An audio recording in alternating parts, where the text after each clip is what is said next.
స్థితికి చేరినే.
వేసారిన మనసే ఊగేనే,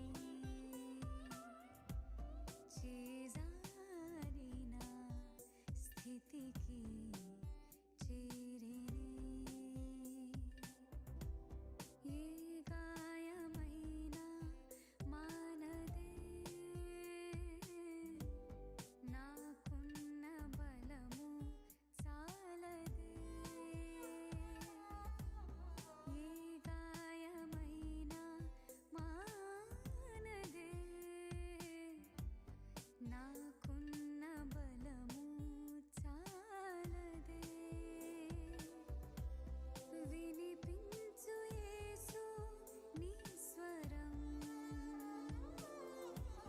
నడిపించు నీతో అనుక్షణం. వినిపించు యేసు నీ స్వరం, నడిపించు నీతో అనుక్షణం. వేసారిన మనసే ఊగేనే, చేజారిన స్థితికి చేరినే.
Today we gathered here in celebrating the life of Mr. Solomon Kaligithi, my big uncle.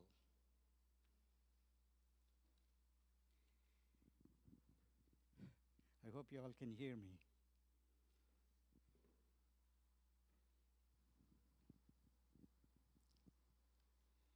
Okay. So nice to see you all. My uncle, no matter where the families lived, whether back east or northwest, he always took some time to visit us, spend good time with every one of us. Especially, I very well remember he wanted to spend special time with the son-in-laws. Prakash, I need a day with you. It's not like few minutes. Prasad, let me know when is a good day for me to spend time with you.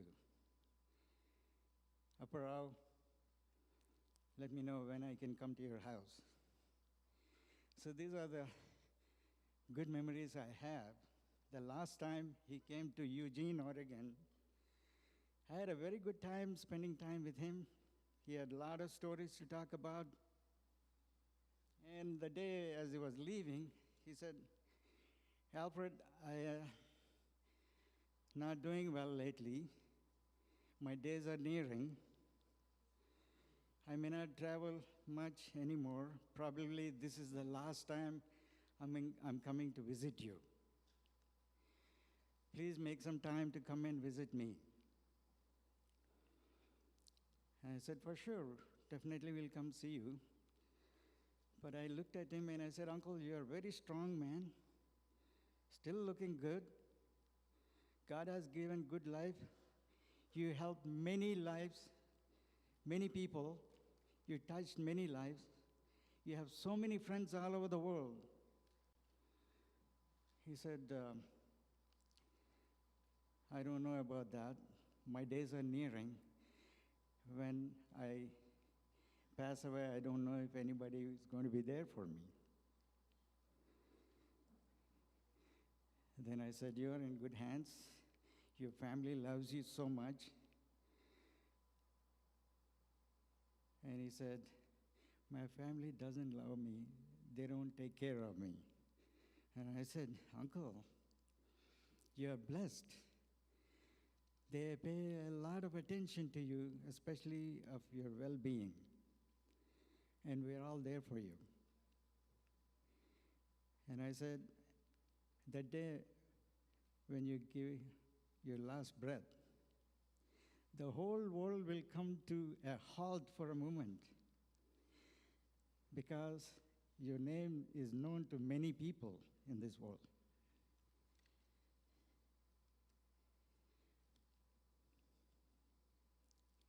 Today I'm here to thank you, every one of you, for taking special time, traveling so far, this far, in attending this event. And today, I invite you, on behalf of Suryam Kaligithi, his wife, on behalf of Suniti Kaligithi, that is the original name, his daughter, and Ravi Kaligithi, his son. On behalf of all of them, I invite you to participate in the celebration of life of Mr. Solomon Kaligithi. Thank you so much for coming.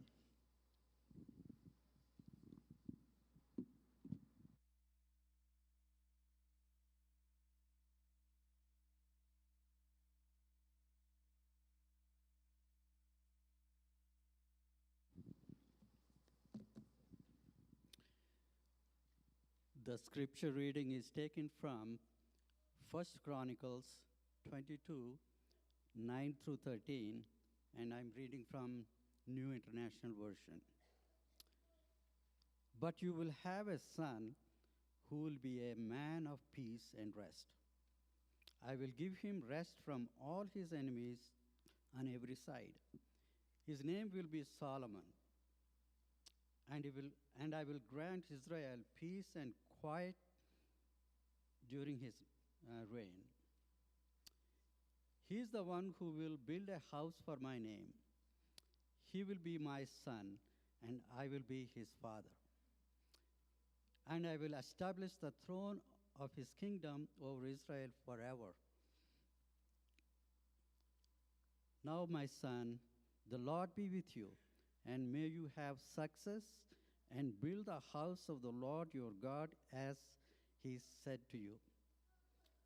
May the Lord give you discretion, understanding when he puts you in command over Israel, so that you may keep the law of the Lord your God. Then you will have success if you are careful to observe the decrees and laws that the Lord gave Moses for Israel.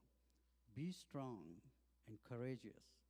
Do not be afraid or discouraged. May the Lord bless this reading.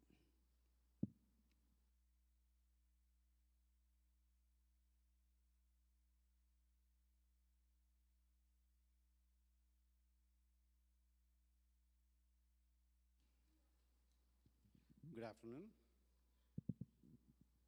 If it is possible for us to stand, I would like to offer prayer. Sorry.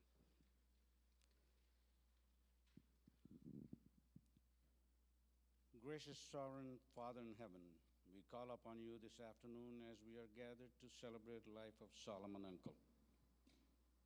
We seek your blessings of courage, comfort on Padanti and Ravi, and on all extended family, including the church family. You have been there with the Solomon Uncle through his life, guiding him to bring up all his family. Blessed him and Auntie with so many children.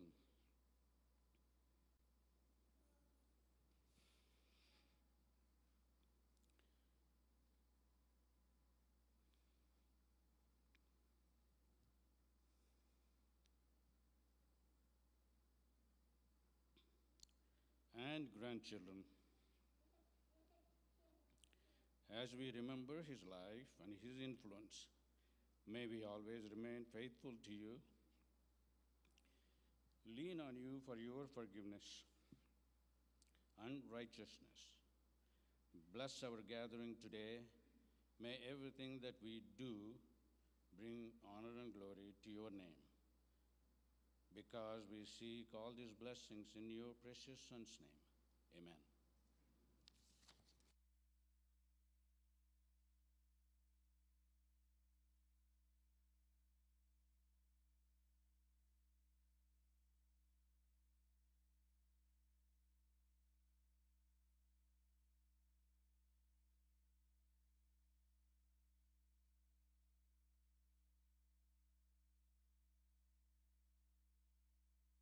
Good afternoon.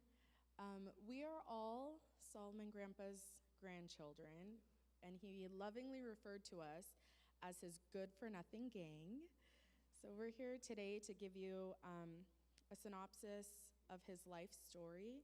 We'll begin talking about his parents all the way till this recent April, and we hope you enjoy.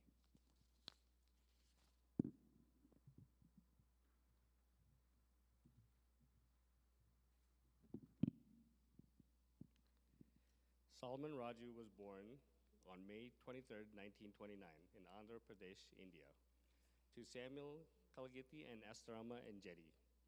His birth coincided with India's struggle for the independence from the British rule. The earliest photos we have of him dates back to 1933, when he was about 4 years old, showing a resemblance to his paternal grandfather, Kaligithi Pulaya. Solomon's parents, originally born as Hindus, converted to Christianity at a young age. They attended the newly established Flays Memorial School, where they were known as Nukaya and Achama before their conversion.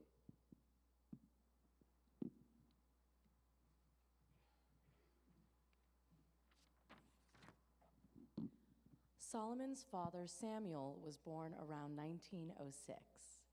We don't have the exact date, as recording birth times was not important during that time. Birthdays were remembered according to the season, phase of the moon, or the sun's position in the annual rotation. Samuel worked as a day laborer in the rice paddy fields. Solomon's mother, Estherama, was the eldest child to parents Venkaya and Nukama. They would later go by Johann and Ruthama after conversion to Christianity. Esther was born in Rosol, near Luckavaram. She attended Adventist school in Luckavaram, where her name is recorded as the first student. She later joined Flay's school and also happened to be one of the first 4 admitted to the boarding school at Flay's. She only studied up to 4th standard.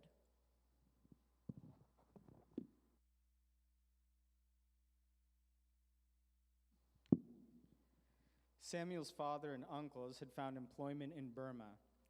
Burma was much more advanced materially, labor was in demand, and wages were significantly higher than they were in India. Some of the menfolk worked in the shipyard loading and unloading cargo. Some worked as gardeners. There was a variety of work available. Burma and India were British colonies, so no passport was required. One only needed the ship fare, which was about 50 paisa. In Rangoon, Pulaya and his brothers joined a drama troupe and would play the harmonium or be part of the cast in a play. The menfolk would return home every 2 or 3 years with money saved and clothing material. Granulated salt in a bottle was a novelty item. They only knew of rock salt. Granulated sugar was also another novelty. At age 9, circa 1915, Samuel's father, Pulaya, decided to take Samuel along with him to Burma. Samuel was too young to find a job, so they introduced him to the music troupe. It was in Burma that Samuel was baptized by Pastor Matti Prakasam. That was when he was given the name Samuel. Up until that point, his name was Nukaya.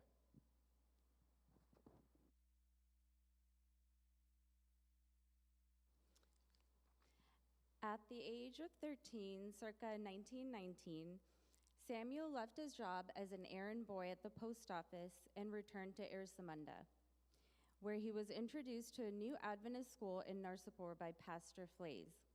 He completed his 8th standard education, the highest available at this school.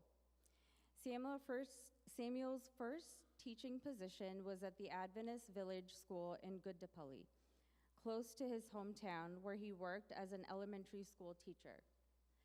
Pastor Flays suggested that Samuel and Esrama would make a suitable couple, leading Pastor Prakasam to approach their parents and arrange their marriage. The marriage took place in Luckavaram when Samuel was 22 and Esrama was 16.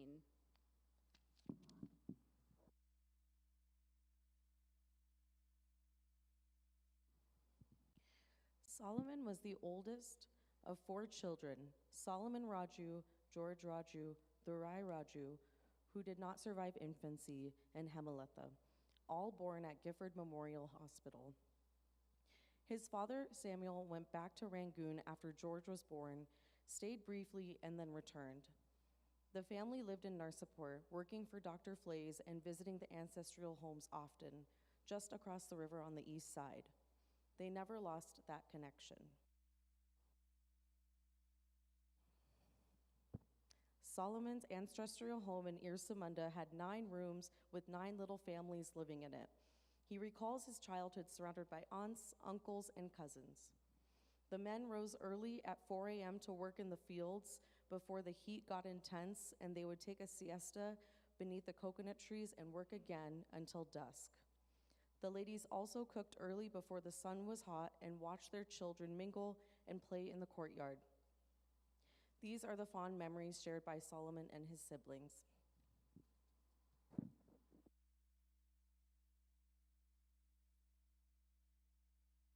In 1939, Solomon was only 10 years old when he lost his father to amoebic liver disease, and he was left to shoulder the family responsibilities at home with 2 young siblings. He adequately fulfilled the expectations. He would often forego his portions at mealtimes when there was not enough food so that his younger siblings would have food to eat.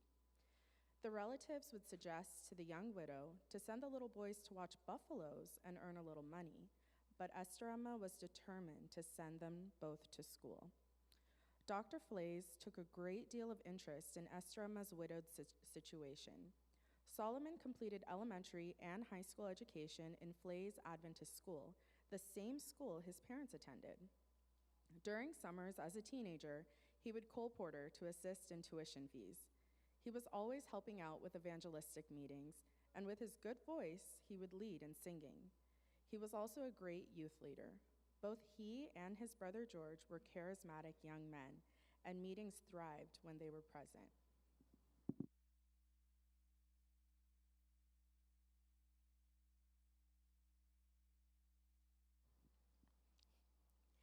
Dr. Flays, who began the school in Narsapur, which originally started as a medical clinic, had also established Gifford Memorial Hospital in 1925 and had now fully moved to Newsvid. He suggested to Esther Emma to join work in Newsvid Hospital as a Bible worker. She moved there around 1949 with the children. After 8th Standard in Narsapur, Solomon went to Bangalore to study 9th and 10th just like the other students did. In 1950, Solomon joined nursing school in Gifford Memorial Hospital and after a year left with the persuasion of Miss Ella Mae Stoneburner, a missionary in Newsvid, to pursue theology as he was a good orator and singer, which are skills necessary to a pastoral life. In 1951, he joined theology studies in Spicer College in Pune. Upon completion in 1956, he worked for a year in Madhya Pradesh. In 1957, he joined Flays School in Narsapur as a teacher.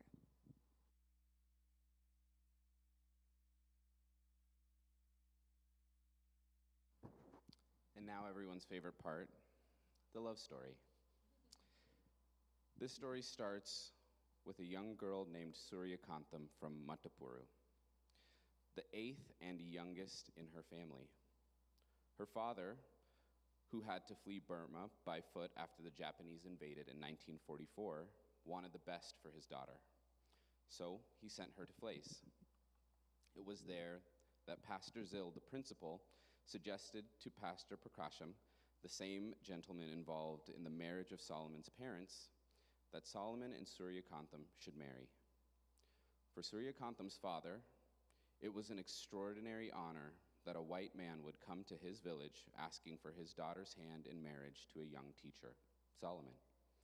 It was a different time. On May 12, 1959, Solomon and Suryakantam were married in Flays Church auditorium. Immediately following the wedding, Solomon, already assisting with an evangelistic series in Gurivada, took his bride with him.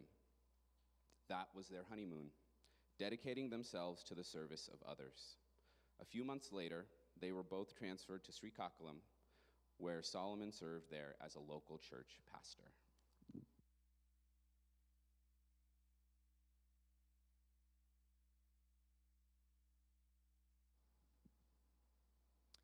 Solomon was very close to his younger brother George, and in 1960, George left to work in Saudi Arabia.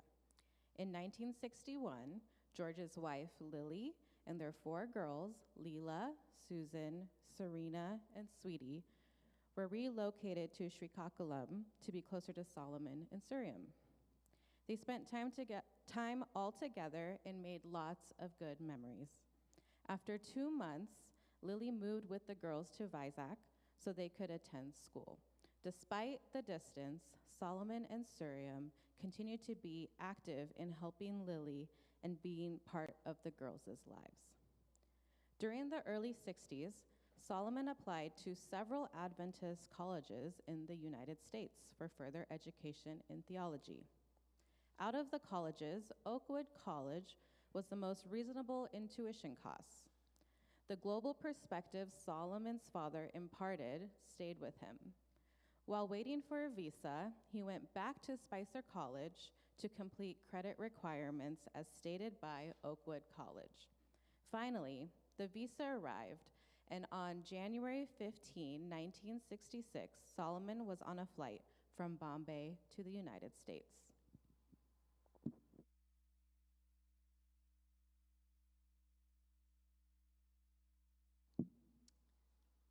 Solomon's stint at Oakwood College lasted, unfortunately, only 6 months.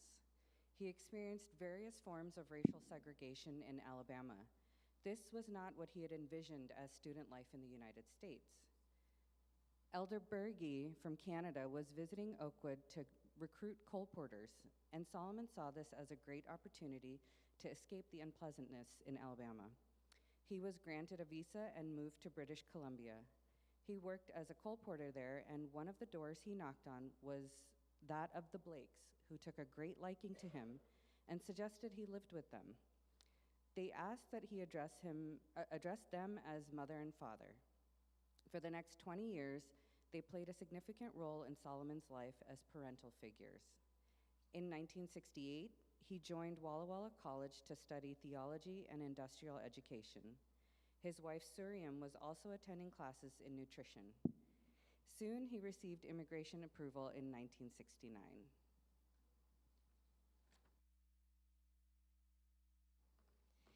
In 1970, Suriam made her way back to Narsapur for the first time since moving to Canada. There, the son of their dreams was born to them. They named him Ravindra, after the great poet and first Nobel Prize laureate, Rabindranath Tagore. Both Suriam and Solomon had great interest in literature, and Tagore was their favorite. After 12 years of marriage, their life was now complete with their son. In 1971, they brought their niece, Sweetie, to Canada to keep little Ravi company and to raise her as Ravi's sister for 4 years. During these years, Solomon was involved in cross-country travels and business ventures. He was a salesperson for a toy company called Thinkies, where he sold educational toys for kids. Another important venture Solomon embarked on was Samindra, an imports venture based in Kashmir. He and his brother George named the venture Samindra from both of their sons' names, Samuel, who was George's son, and Ravindra, Solomon's son, creating the name Samindra. Of note, another business Solomon started was a Hindustan trading company in Seattle. He sourced items from Narsapur and carried Indian items such as sheets, fashion wear, incense, keychains, and little trinkets. On March 4, 1975, he received Canadian citizenship, and in 1976, the family moved from Langley, BC to Medicine Hat, Alberta, where Ravi began school.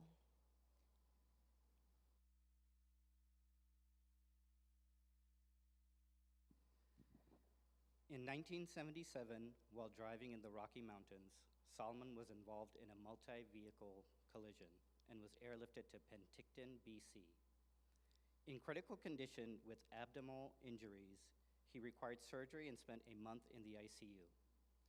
He was then transferred to Red Deer Hospital. He was frequently admitted to the hospital afterwards. The aftermath of intestinal adhesions troubled him for the rest of his life. Solomon had a big heart and a humble desire to extend educational opportunities to others because of the experiences and hardships he faced while pursuing his own education. He found several sponsors for students in Flays, and in 2005, he gathered a shipping container full of books and other materials and sent it to Flays Memorial School. He had a great desire to make a difference in others' lives. His younger brother, George, passed away sadly in 2014. But Solomon was unable to travel to Eugene, Oregon to attend the funeral. He enjoyed traveling and visiting friends and relatives. He loved driving and had no trouble taking long-distance trips, even if the car was questionable.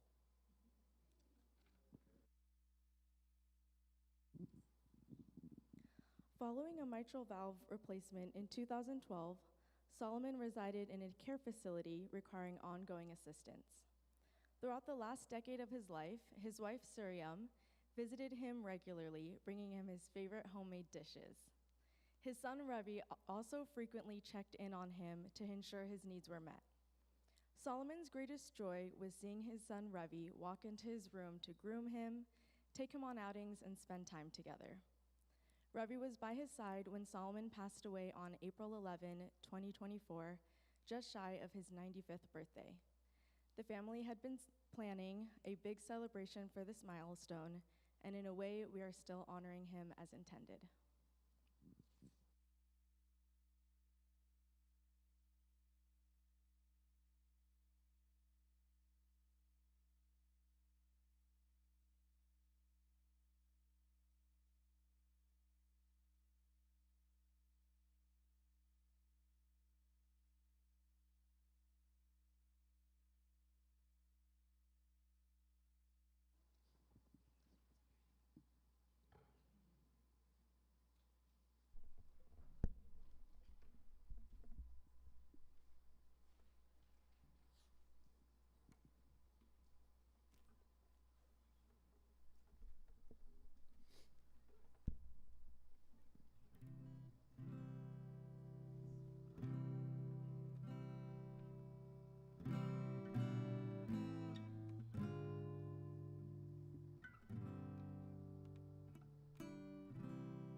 Be still, my soul, the Lord is on thy side.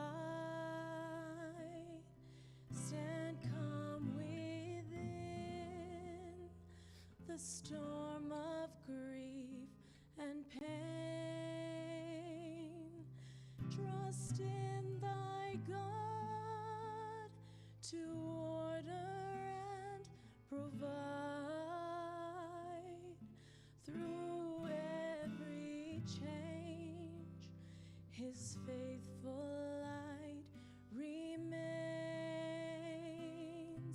Be still, my soul, the restful peace within. Through trying times leads to a joyful end.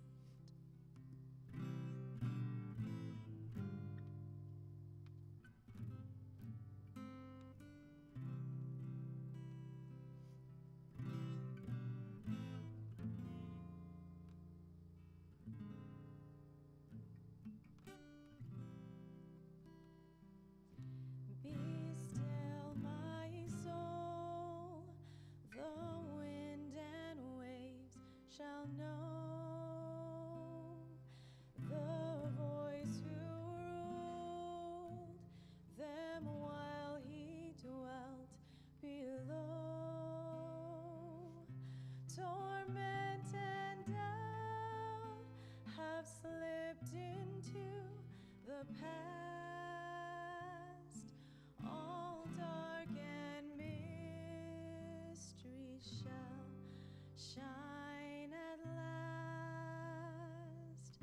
His burning sun shall melt the ice of fear. Lift up your heart, his soothing voice to hear.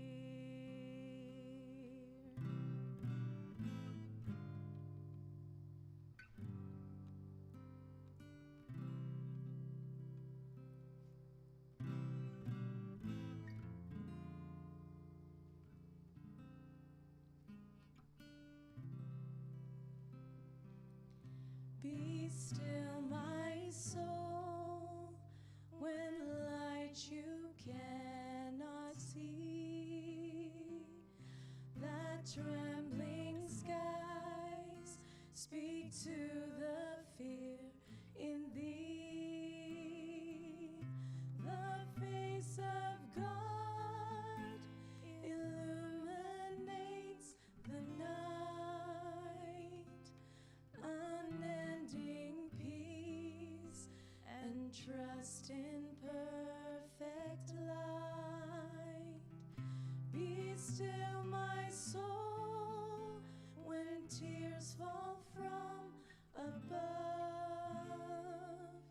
You are divine, eternally in love. You are divine, eternally in love.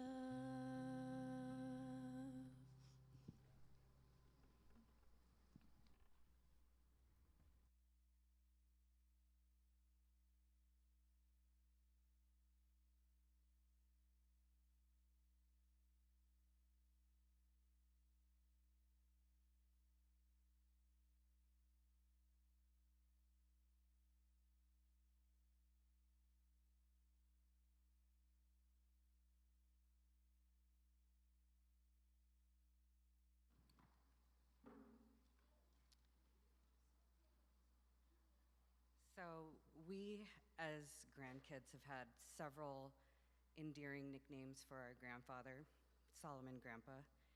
We would call him Butterva Grandpa, Canada Grandpa, Candy Gramps, to name a few.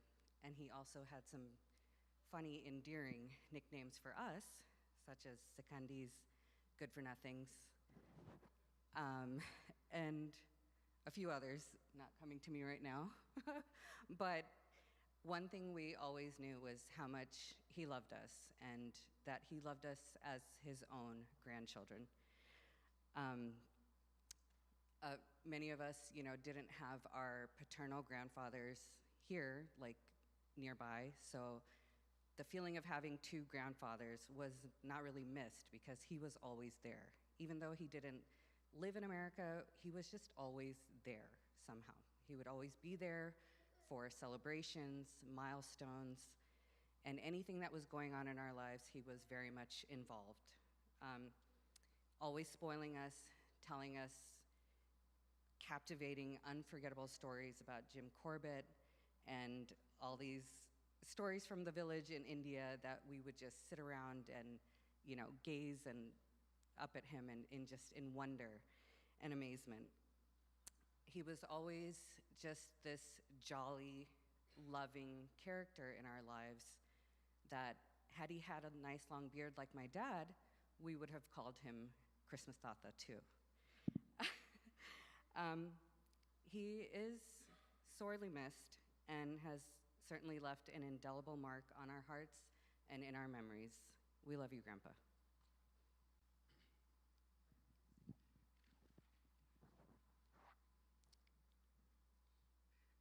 I consider myself the lucky number 5 grandchild because I think that I probably could claim the most time spent with my grandfather, Solomon.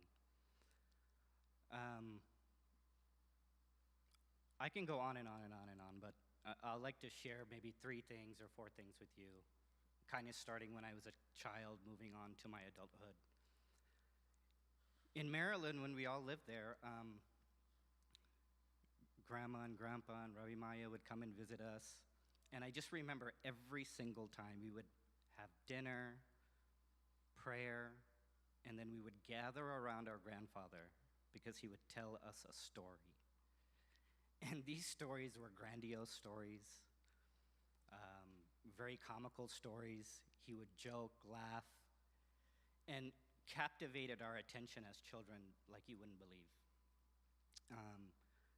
That's in my younger days. And then later on, I actually attended Canadian University College.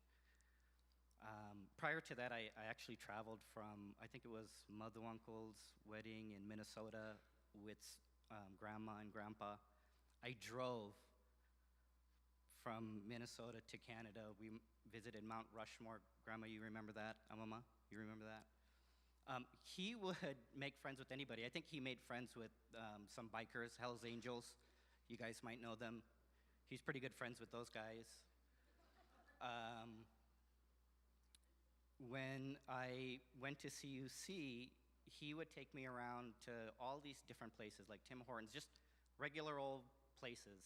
And we wouldn't buy anything. He would walk in there just to meet people, just to say hi to people. I mean, he probably had like 2,000 friends. You know what I'm saying? And he was just that type of guy. He would make friends with anybody he saw. But the more special moment in my life is when I got married in 2010. I married my wife at the time at Narsapur, India. And my dad and I traveled, we all traveled together, but me and him shared a baggage, and he had all my wedding stuff. Well, we forgot something at home, my shirt, my clips for the suit and everything. Anyway, I was stressed out, and it was time for the wedding, and I'm walking down this path towards where we're supposed to start the wedding. And I see my grandfather walking up, and I was stressed out. And his smile, and he came up to me, he hugged me, and he said, I'm so happy to be here. And in actuality, I was so happy to see him, because at that point, I didn't care. I was like, okay, all my family's here, that's all that matters. And he is a big part of who I am. So I miss him very much, and thank you for coming. So we have a lot of memories, obviously, of Canada Grandpa, Butterba Grandpa. From what I know, I think I may be the one that first called him that, not knowing that it was not really like a funny thing, but it was kind of like a derogatory term. And so he asked my dad, will you let this guy just call me that? Like, would you tell him what that means? So, we just always called him Butterba Grandpa, like, oh, it's just normal, but obviously, it wasn't something you're supposed to say to your elders. But, we have so many great memories. Me, mostly the candy. When he would come, he always had candy for us. Parents were like, don't give it to him. He'd give it to us secretly on the side, But, whenever he came over, he would, the stories, that was the major thing for us. We were always waiting for him to have a new story to tell us. And he always had new stories. I don't know where he would always come up with a new one. It was never repeat stories. So it was wonderful to be able to experience that. But I was in India from 1999 to 2001. And he's one of the few people from the family that I got to see, because I was in Vizag. And nobody from our family that we grew up with was around there. Narsapur is where everybody was. But I was in Vizag pretty much by myself for our immediate family. My dad's side of the family is there, but we didn't grow up with them, so they were new to me. So for him to come and visit me there, took me to the beach road there, and, got some food and stuff, and just reminisced about things, and it was really awesome. He showed up in those clutch moments, when you didn't think somebody would show up, he would just be there. You'd be like, oh, thank God, Gramps was the best, so.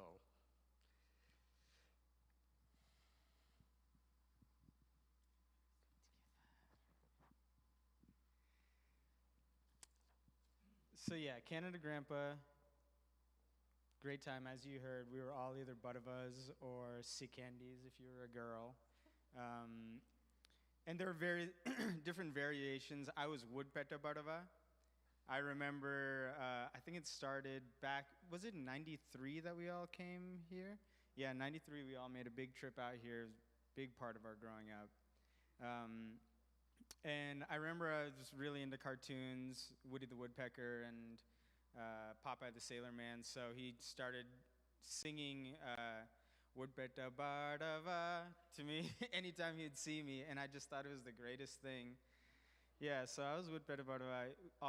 He was always so jolly, always so happy, always really happy to see us. My biggest, two memories.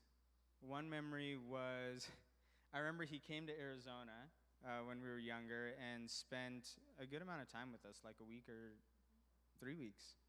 3 weeks.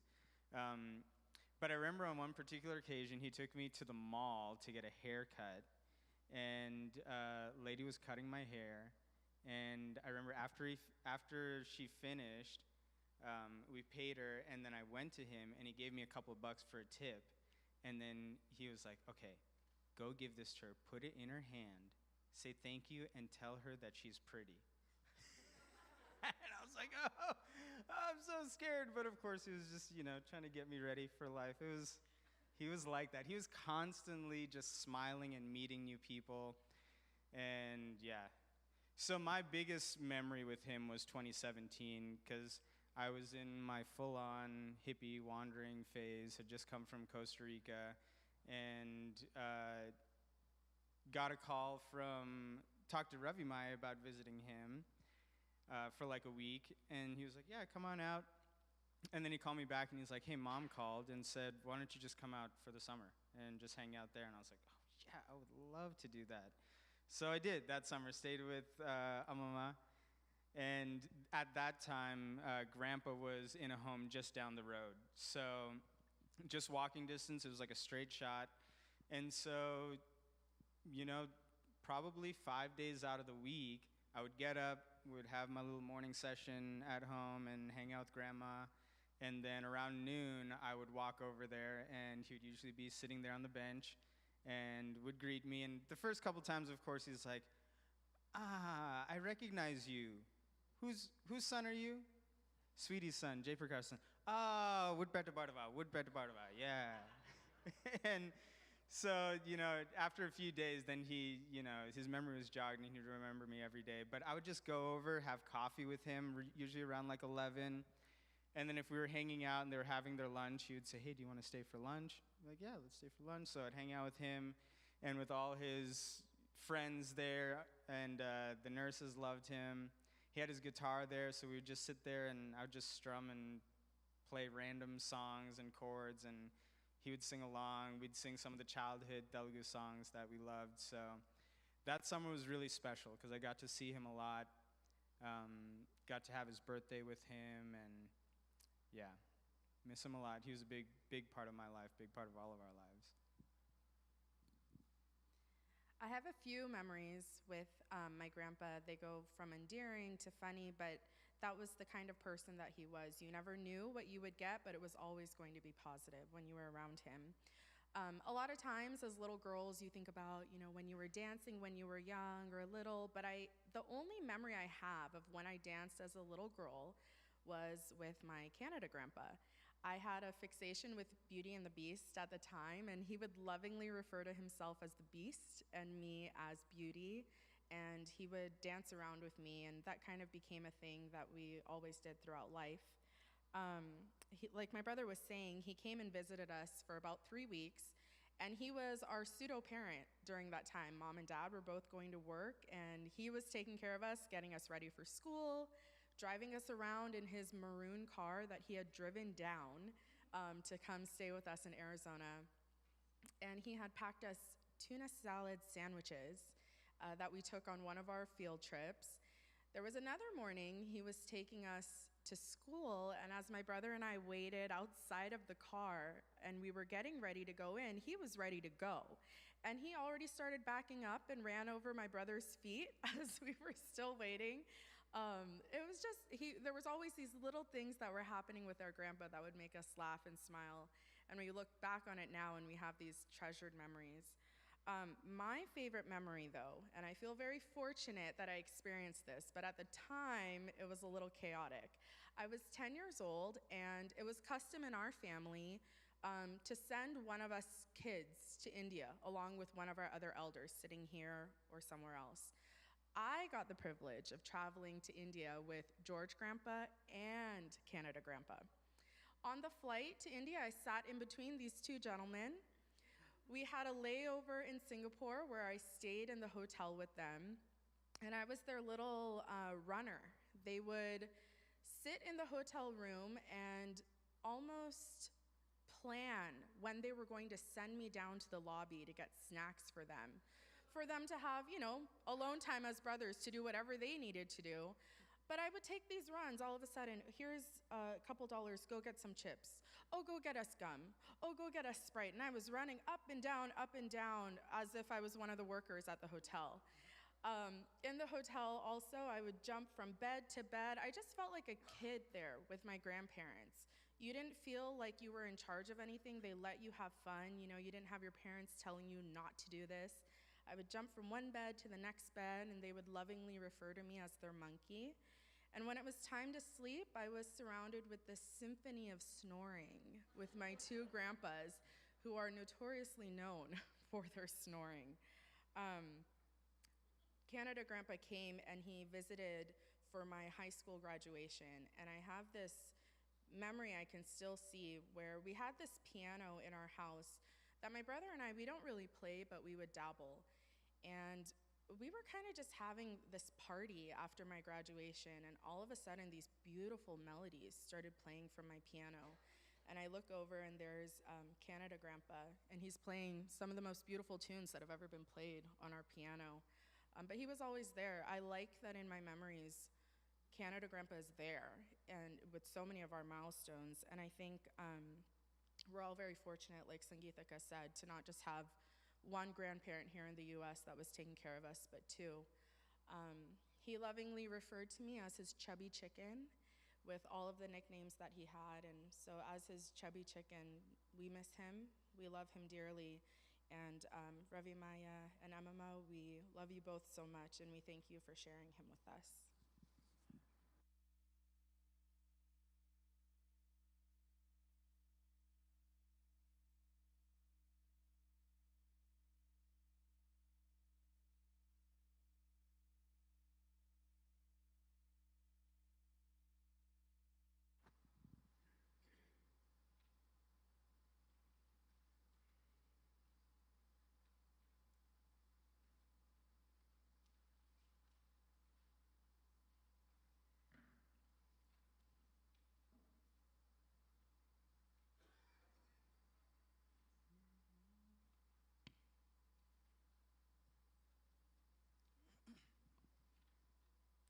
I wrote a little song for Grandpa. Mom asked me to write, so this is from a couple days ago, called Young and Restless.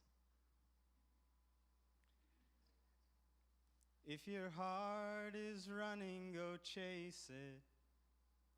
Follow it over the hills. You'll find your dreams, and if you're dreaming, that means that life is worth living still. He'd travel the highways and byways, gathering stories like gold. His love for his kin was cleansing his sin and kept his heart merry when old. Yeah, I call him the young and the restless. His spirit could soar to the moon. He'd rattle a tale, and in the end he'd regale you with tunes that would make your heart swoon. Yeah, he loved the Lord with his everything. His praises were etched on his tongue. And when he prayed, the angels, they folded their wings and hushed the hymns that they sung. Yeah, I call him the young and the restless. His spirit could soar to the moon. He'd rattle a tale, and in the end he'd regale you with tunes that would make your heart swoon. When he laughed, the mountains resounded, and when he cried, it twisted your bones. And the love that he gave was enough to erase a lifetime of sorrow and scorn. Yeah, I call him the young and the restless. His spirit could soar to the moon. He'd sing you a song and then he'd string you along till you were laughing and singing it too. So if your heart is running, go chase it. Follow it over the hills. You'll find your dreams, and if you're dreaming, that means that life is worth living still. Yeah, I call him the young and the restless. His spirit could soar to the moon. Spirit could soar to the moon. He'd rattle a tale, And in the end, he'd regale you with tunes that would make your heart swoon. I'll meet you for coffee at noon. I'll meet you for coffee at noon.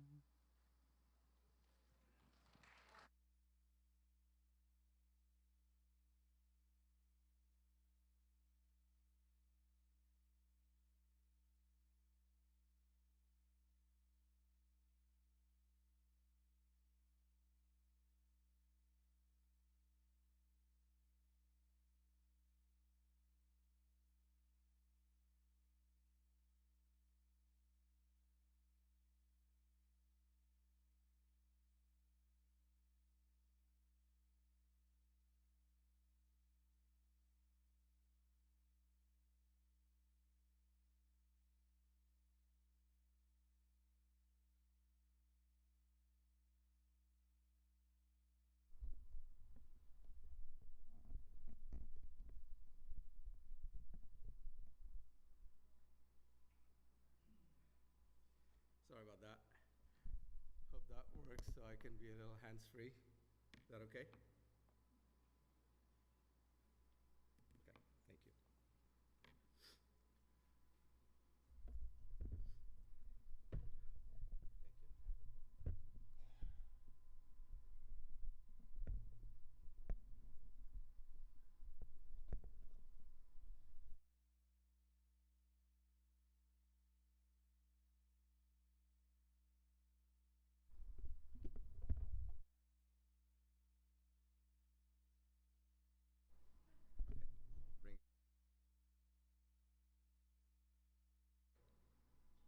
Okay. Thank you so much. Thanks, Nana. Thank you all for being here to celebrate the life of our father, uncle, grandfather, friend. Yeah. Thank you. Sorry about this.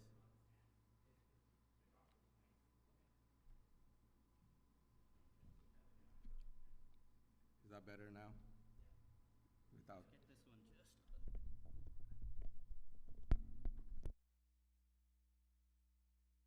Thank you, Nana.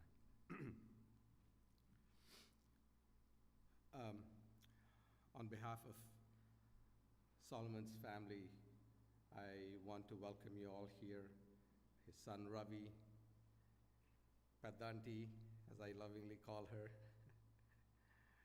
my sister Anne, who has also been a part of their family. Some of you have known him for decades. You have been friends with him, probably frequented Tim Hortons with him. I think that was a tradition, right? With some of the uncles here. Some of you may know him from church. He loved to discuss Sabbath school lessons, and he was quite interested in philosophy and theology and all of that. Shlomo, that's the Hebrew word for Solomon, derived from the root word shalom, shalomo, which means peace. From this word also comes the word Salem, as in Jerusalem, city of peace, or the Islamic word salam, assalamu alaikum, may peace be upon you. One of the most recognizable words in all three of the Abrahamic faiths, in Judaism, Christianity, and Islam. Words like salam that we even use in India, shalom, Jerusalem, Solomon, all mean the same thing, peace. Solomon, according to the Bible, the biblical Solomon, was a beloved king of Israel, son of David and Bathsheba. He was renowned for his wisdom and wealth, considered to be the author of the books Proverbs, Ecclesiastes, and the Song of Solomon. He was named Shlomo, or Solomon, because during his father David's reign, there was a lot of war and bloodshed. Which is also why God said David, who desperately wanted to build a temple for God, would not have the permission to build it because there was too much blood on his hands. But he said, your son, Solomon, he will build it for me. Solomon, as you heard in the scripture that was read, the man of peace, was one who actually built the temple. He made peace with many nations, even faraway nations. In fact, some would say he went too far in making peace with other nations.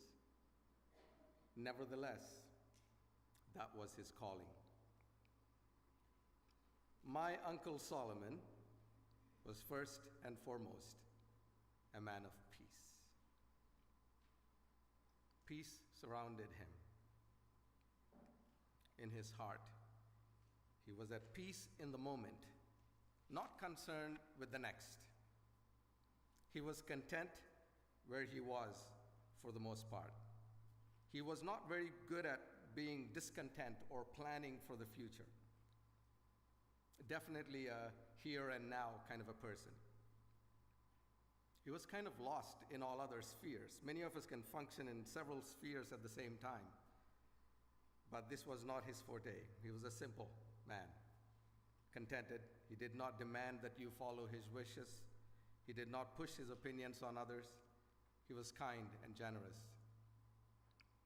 In 1990, I was studying at Andrews University in Michigan, and I was just starting out with a young family, a 1-year-old daughter. We had a small apartment, didn't have much furniture in there. My uncle was working in Hershey, Pennsylvania at that time, where the chocolate is made. He knew our situation and somehow managed to rent or borrow a van and came to visit us with a big roll of carpet for our apartment, a sofa, and a little rocking horse for my daughter Ragini, we called Hyapati.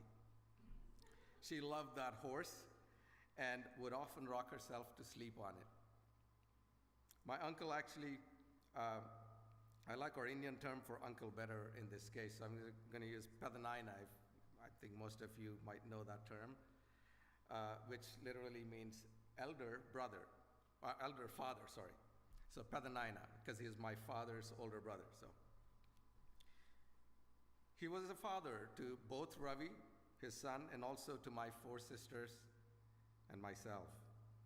It was easy for us to feel that he was also our father. My uncle Solomon and Jesus of Nazareth had this in common. They both were seldom home. Always on the go. Jesus said, foxes have holes and birds of the air have nests, but the Son of Man has nowhere to lay his head. Clearly, Jesus did get some sleep each night. The point is that he had no consistent place or a home base, so to speak. It was the support system Jesus had, most of whom were women, disciples of Jesus, that took care of his needs. And it was no different for my uncle. Thanks to my Aunt Suryam and his son Ravi, he was able to have his survival needs met. From a very young age, Solomon, along with his late brother George, my father, loved to be involved in leading church worships and songs, discussing Sabbath school lessons, and so on. This was their life growing up. Eventually, he would train to become a pastor in the Seventh-day Adventist Church. Therefore, in 1989, when I myself was at a crucial point of deciding the direction of my spiritual life, he was very instrumental. I was studying music in Austria at that time and came home to spend summer with my mother. Pedanaina happened to be there visiting us too. Actually, he might have been working there at that time. I had newly experienced kind of an inner transformation and a spiritual awareness. And even though I was on track for my music studies, I was very much excited about my newfound relationship with God. And I had a deep hunger to explore that through more study. And so my uncle and my mom sat me down. I will never forget it. I still remember sitting at my mom's dining table there in Maryland. My uncle Solomon was sitting across the table from me. and my mom was there too. They both sat me down, and he said to me, Sonny, that's what he called me, and Nana, even though you are devoted to your music, if you feel a stronger stirring for the spiritual life and for ministry, you should not ignore that. But I just got married, and I have a 10-month-old baby. I don't have a job. I don't have a degree, and we're not rich. How am I going to put myself through school in education for ministry? I said, I will never forget his words. Do you know how many poor students have gone to our Adventist colleges with a penny in their pocket? Somehow God provided for them. They got through and were able to serve the Lord in ministry. You can do it, Nana.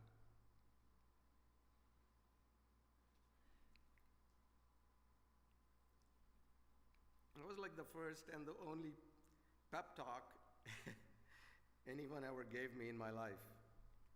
My dad was in India at that time. But Padanaina was my father figure. Now, I wish he also told me that I will get through ministry with a penny in my pocket, and it would also be the story of my life as a pastor. Penny in the pocket. But he didn't tell me that. I will be forever grateful for Padanaina for helping me make that decision at an important juncture in my life, a decision that I have absolutely never regretted.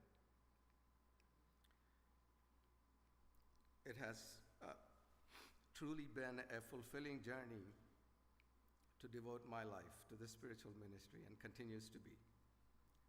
Zero regrets. Thank you, Padanaina, for nudging me in that direction. In advising me and giving me wisdom, he was leaning into the other side of his namesake, the wisdom of Solomon. My uncle had a lot of wisdom to give to others, to advise, to give to others. I remember him advising my brother-in-laws at that time, all four of them, to invest in planting Christmas trees as a business. Remember that? I remember he used to draw up on a paper blueprint for this business. And I remember that we used to laugh about it, talking about it later. You see, my uncle, for all the ideas he had about businesses and work, was actually not good himself at follow-up and sticking to something long-term. Holding on to a 9-to-5 was not his thing, just not. He tried many ventures, nothing really panned out. That was just who he was. And I'm ashamed to say that I was one who thought in my heart at that time that it was a failure on his part to be that way, to give advice to others while not being able to implement some of it in his own life. It took me a long time to understand that nature and creation are busy creating absolutely unique individuals. Every human being is so unique and are meant to be who they are, not forced into an ideal. But society, religion, and culture have invented a single mold to which all must somehow conform, and then we call that success. Life is not to be shaped based on ideals and expectations. We waste most of our lives trying to keep up with the Joneses, to live up to someone else's expectation or ideal. And we are forced to do this. When we are forced to do this, we snap and we make a mess of our lives. To become someone is a worldly principle.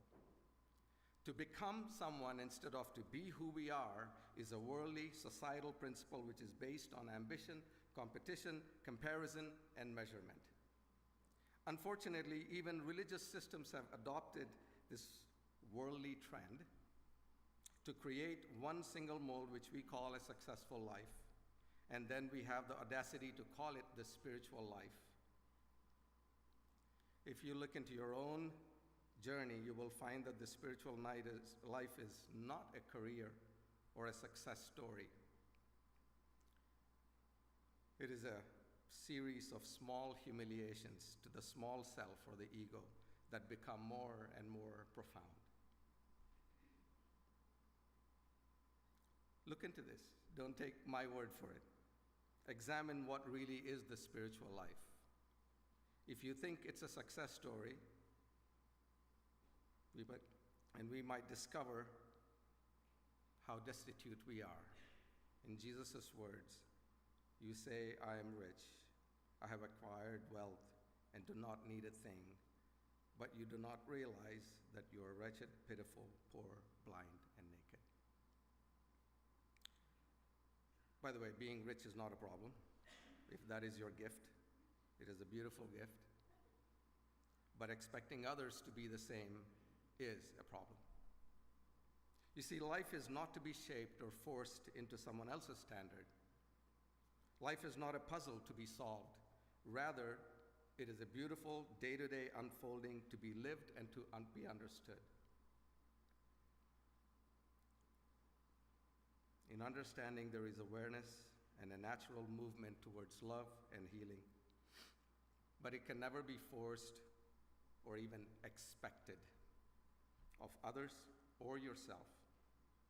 You cannot put a timeline on it, but simply observing my life, my reactions, my beliefs, my attachments to my family, friends, culture, society, even religion, values, things in my life such as my profession, my degrees, my status, my attachment to all of these things, my honor in society, my so-called good name or bad name, and the fears that we face based on those things.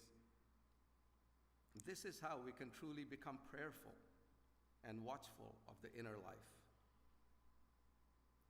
Someone said, actually I'll tell you who it is, from the great epic Indian poem Gita, Sri Krishna said, "It is better that you fail at being yourself than succeed in being someone else."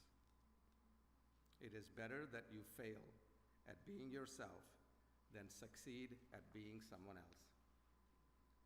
My Uncle Solomon seldom failed at being himself, except for when he was pulled into fulfilling other people's expectations. When he was expected to be someone else, either by someone else or his own internal acceptance of another's ideal, then he did fail. And we will too, whenever we're trying to be someone else, for someone else. Again, don't take my word for it. Observe it in your own life. No life ever fails except in measurement with another and in comparison to another, whether it be society, family, culture, religion, etc. There is no such thing as a life that has failed. In the Bible, for example, people are not created for the purpose of success, whatever that means. Some are created to prevent the crossing of the Red Sea, and others were created to cross the Red Sea. Some to betray or deny Jesus, and others to support him and be the first to visit him at the tomb. All of them were playing their roles in the great story. But even questioning what role we play while we're living is a foolish thing to do. Instead, we can simply be aware, be watchful internally and prayerful, as the Bible puts it, to be aware of our own unique self as very different from others. A fun fact for you, my uncle and I at one time worked for the same company. A friend of mine, Michael Fernando, with whom I worked as a courier in Washington, D.C. in the mid to late 80s during my college days, started his own courier company. My uncle happened to be there at the time and wanted a part-time job. So Michael hired him. Now, when we pick up and drop packages back in the day, or envelopes, there was a timeline on it. These were documents in DC area. They were pretty time sensitive. For example, when I picked up a live donor kidney at Reagan National Airport and delivered it to Johns Hopkins, these are like time sensitive. Or it could be a document that needs to be at a certain time. So there was always we had to, they picked a time for pickup and delivery, and those had to be met. Those were really important. Uncle picked up a package in Northern Virginia and was supposed to drop it off in Maryland. An hour after the scheduled delivery time, the recipient company called Michael asking where the package was. Back in the day, there were no cell phones, obviously, but we had radios in the car they installed for couriers. So Michael calls my uncle on the radio and asked, where are you? Where's the package? And my uncle said, well, my car was giving some trouble. And so I just stopped at the donut shop to have a donut and some coffee. Classic.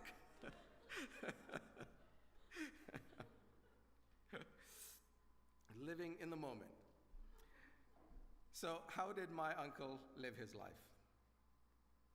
Just as he was created to be.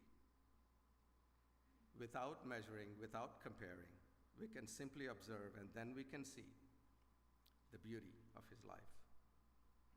Yes, the struggle, but the beauty, the love, the peace, the wisdom, the life, and the beauty.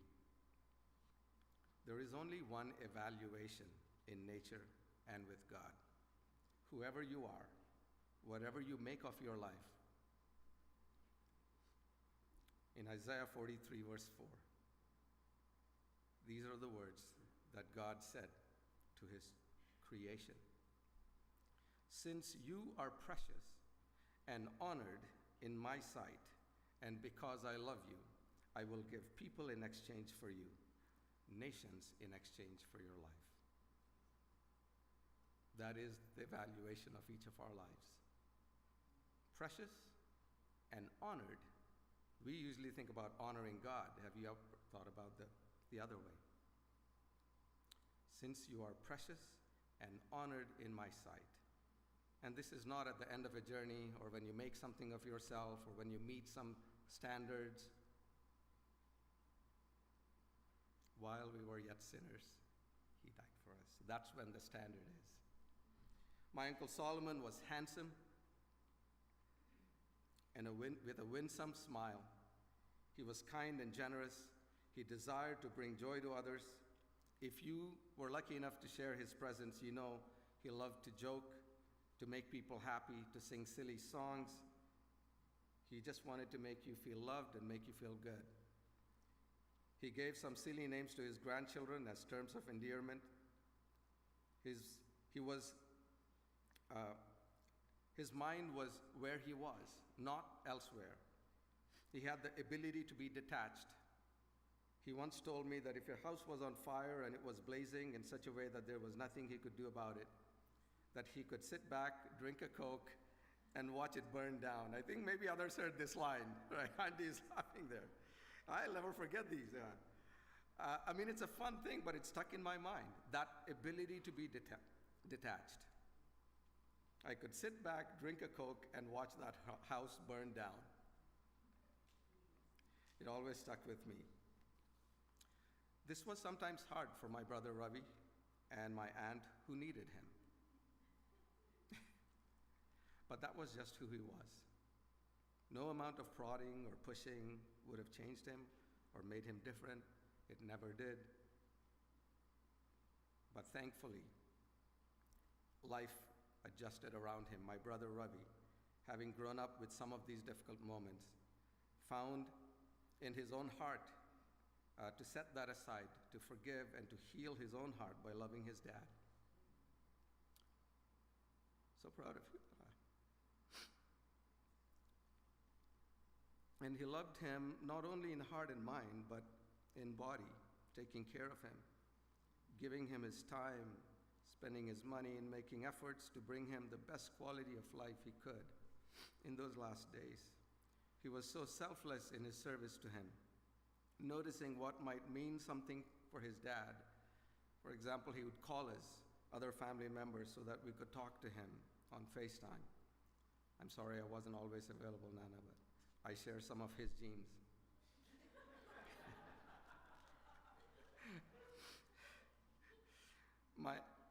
my aunt Surya Padandi. Thank you for being with him and loving him. There were difficult times, but you were always there. In his last days, and throughout the time he was in the nursing home, she would cook for him, especially made Indian meals to help him chew easily. She said that Ravi would sometimes come and basically stay in her house as a motel, but visit the dad most of the time. And bless her heart, she was fine with this, knowing that his time would be short. Thank you, Auntie, for all you did for Padnaina. Ravi, thank you for the way in which you loved your father in those last years. And Sweetaka, you were there, right there with them, as part of that family to be there when he passed, at all times, showing up and, in fact, planning all of this. Your love for him comes through. Remember that what the three of you did for him, you have done it unto yourselves and unto God. Peace will attend your souls. Uncle Solomon Padanaina, thank you for leaving us a glimpse of Christ through your own unique way. When I think of you, I feel a warm glow of peace and light in my heart. Thank you for leaving that in this world. Thank you, Padanaina. Blessings to you all.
It's okay.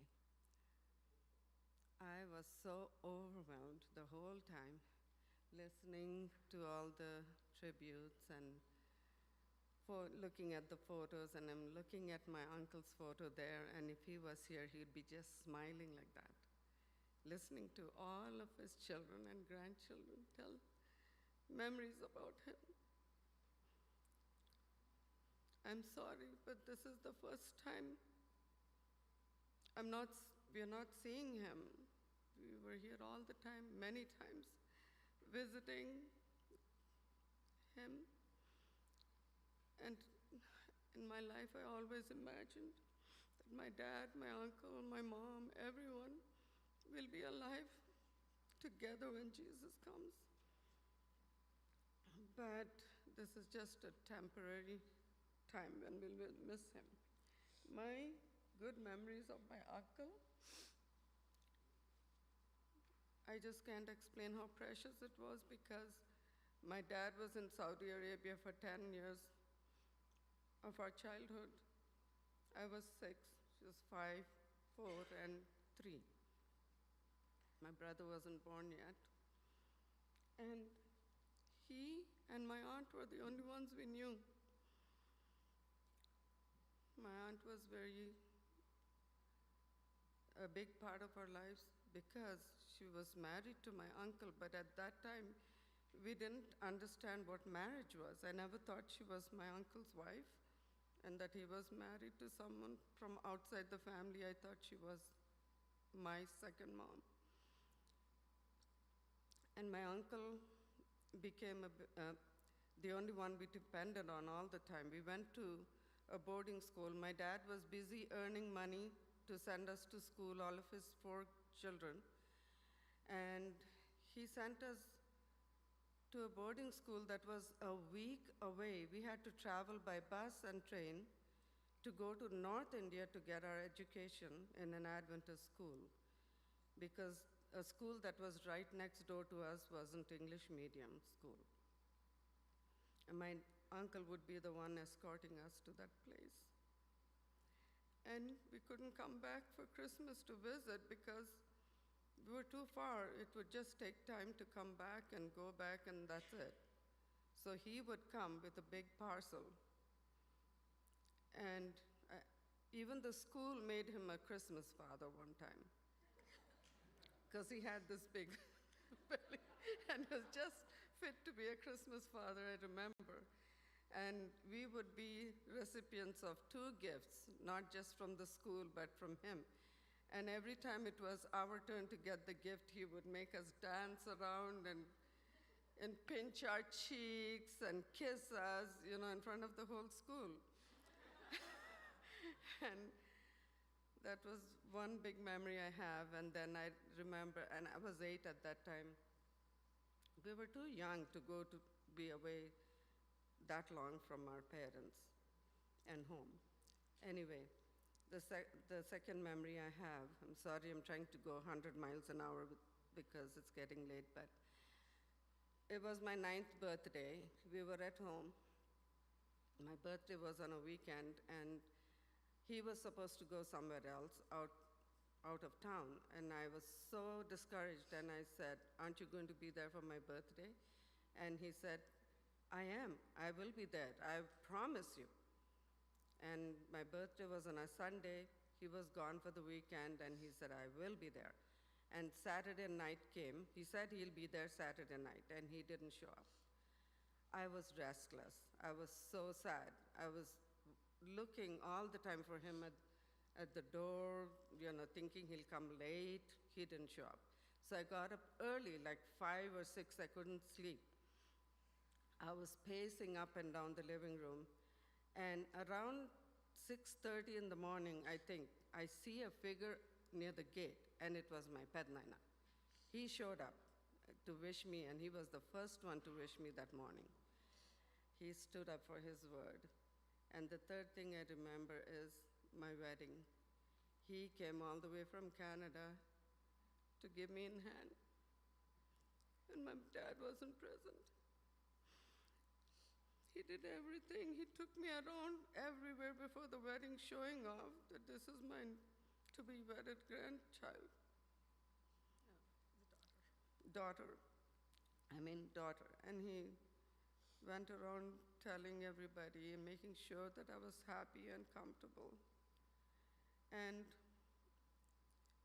those are the really good memories. We have hundreds to tell, but there's no time. And I remember the last words. Every time I came to visit him in Canada, he would say, "Jesus is coming soon. Are you ready to meet him?" I said, "Yes. I'm looking forward to see my 2 grandfathers and whoever has gone." And he said, "Good. I just want to make sure that all my family is ready to meet him." And I think with that, I'm happy that I can rest and I can be peaceful that we will see him again. My Pednana. Memories of him are too many to say now, but one thing that reminds me, in Harper, when we went away to boarding school for the first time, we were little.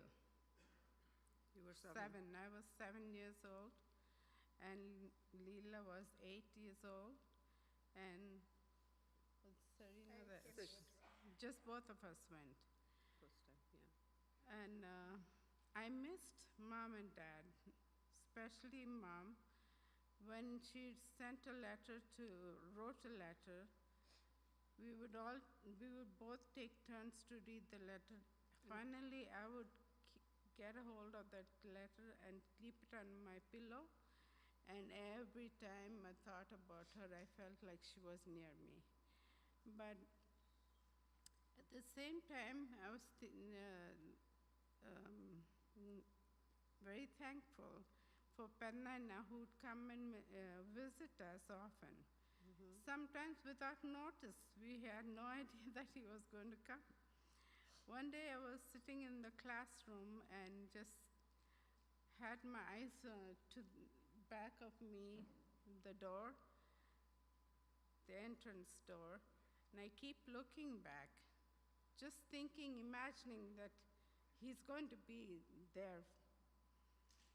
And sure enough, one time I thought I saw Pernana there. I said, is that Pernana? Then soon enough, the teacher said, Susan, you better go out.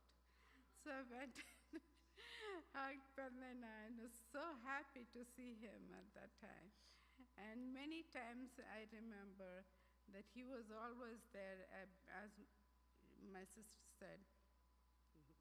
Our father was busy earning money so he could send us to the school, but our father really was Pernana in his absence. He was always there for us. We enjoyed him with his visits, stories, and goodies that he would bring, and lovely stories. All of us, even the whole school would sit for worship and invite him to tell stories.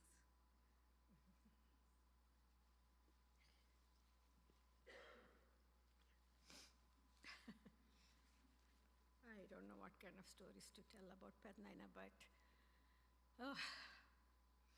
Pernana played a very important role in my life. When I was sent to boarding school, I remember my mom, I couldn't leave her. And she was not able to separate from me either. So she came to the train station. She was holding the train, the windows, and she was just weeping. I didn't think much of it at that time. But then, when we went to Vijayawada and had to get on the train, I just kept weeping because I missed my mom so much. And I kept begging Pernana. I said, Pernana, please take me home. I just want to go back to my mom.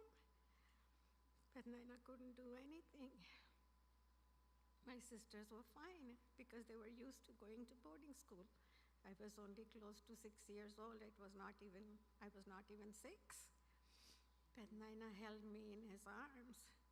I remember him clearly putting his foot on one of the boxes and holding me on his arms like this. And I'm lying down, just tears falling. I wouldn't stop crying. I don't know for how long I cried, but I think I was crying till the train came. I was sitting in the train. He couldn't control me. But there was no way that I could see my mom. There was no going back. So I was crying. And he was my savior, nobody else. He just held me in his arms. That was Pernana for me at all times. And I should say my Pedanti played a big role in my life. There were times when my mom was disappointed in me. And when Pedanti came and took Ravi in her arms, my mom was disappointed with me for some reason. And I was in the boarding school, and who would show up at 9 o'clock at night? It was this mother of mine to come and console me.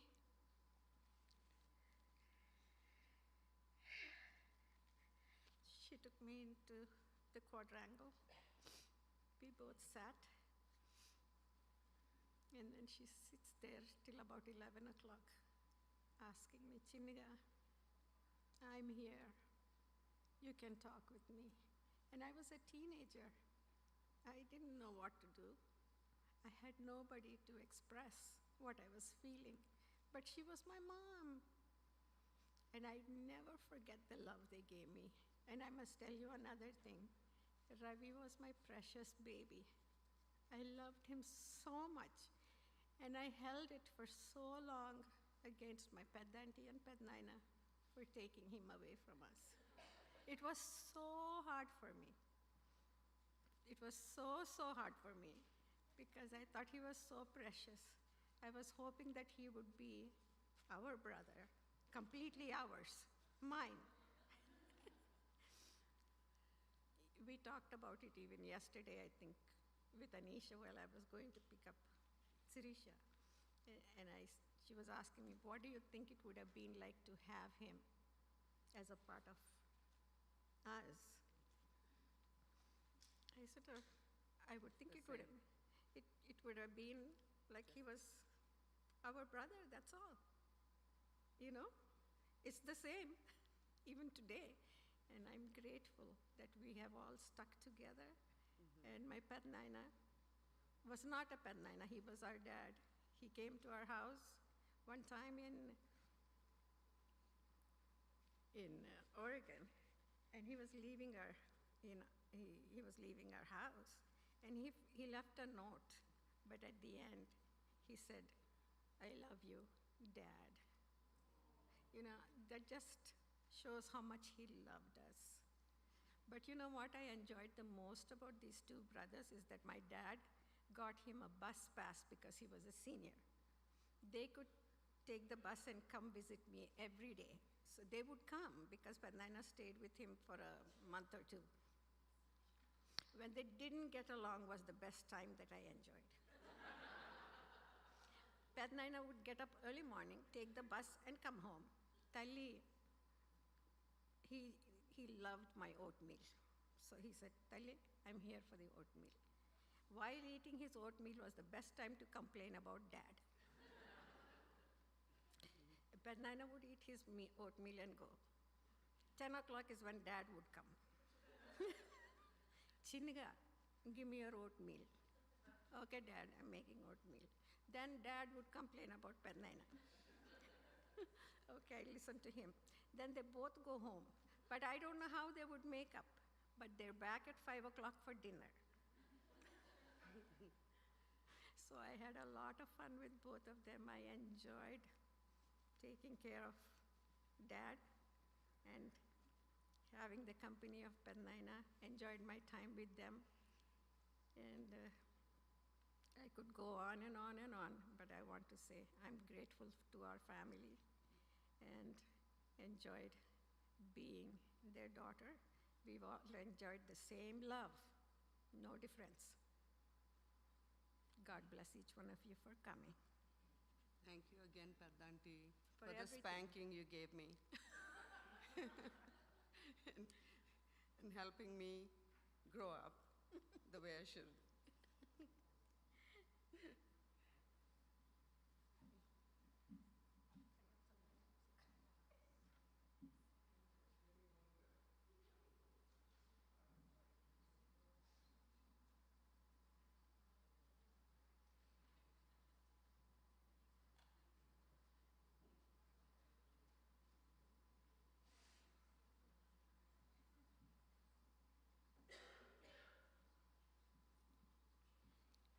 Losing a family member is a very difficult thing. Hello, everyone. I'm Howard. I'm Mr. Kaligithi's first cousin. To be more specific, I am his mom's sister's son. I want to share a couple of childhood memories with my brother. I was about 5 years old, and my mom left us with his mom. She was working in Newsweek. She had to go to Kuwait, and she couldn't find anybody else, so she left us with her sister, that is Mr. Kaligithi's mom, and she went to Kuwait. And she was raising us. And that time, my brother was not married. Once in a while, he comes home. He spends a couple of days and goes back. One day, he comes home, and I was living along with my sister, too. So he had something, he brought something, and my sister wanted that. So she asked, can I have that one? And he immediately said, okay, you can have it. Then I saw that one. Then I wanted that one too. Then I went to my sister and I asked for that. She wouldn't give it. Then I grabbed it from her. Then she went and complained to my brother. And he came to me and told me, see, I promised her to give that one to her first, so I can't, you have to give it back to her. I was a little stubborn. I think, no, I can't give it. Then he thought I need to be disciplined. He was telling me in a nice way to give it back, but I wouldn't listen. Then maybe he thought I need some spanking. Then he spanked me, he took it from me, gave it to her. Then in the evening, again, he took me back in his arms. Then he's telling me, see, this is not the way, because I promised her, so she should have it. Then he took me out and he brought some candies to me, and that's how he patched it out. Then after some time, then they were living in Gudiwada. He was an evangelist pastor there. So suddenly they took me there. I was like, their first grown-up child. So I grew up maybe a couple of months or a couple of weeks, I don't remember. So I knew the house, how they were living. So early in the morning, he puts me on his stomach and he'll be making jokes, telling me all kinds of stories.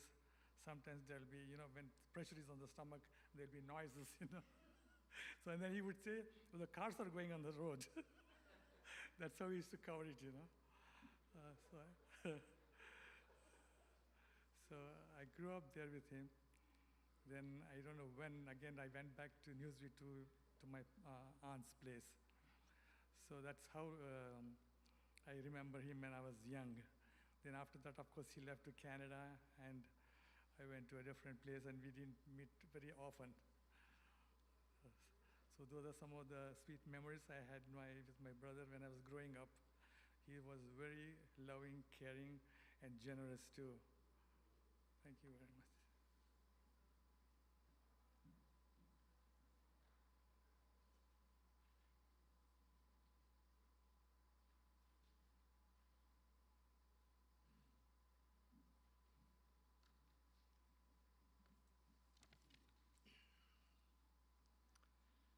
When I think of Solomon, I remember him as a friendly, outgoing, and usually smiley person.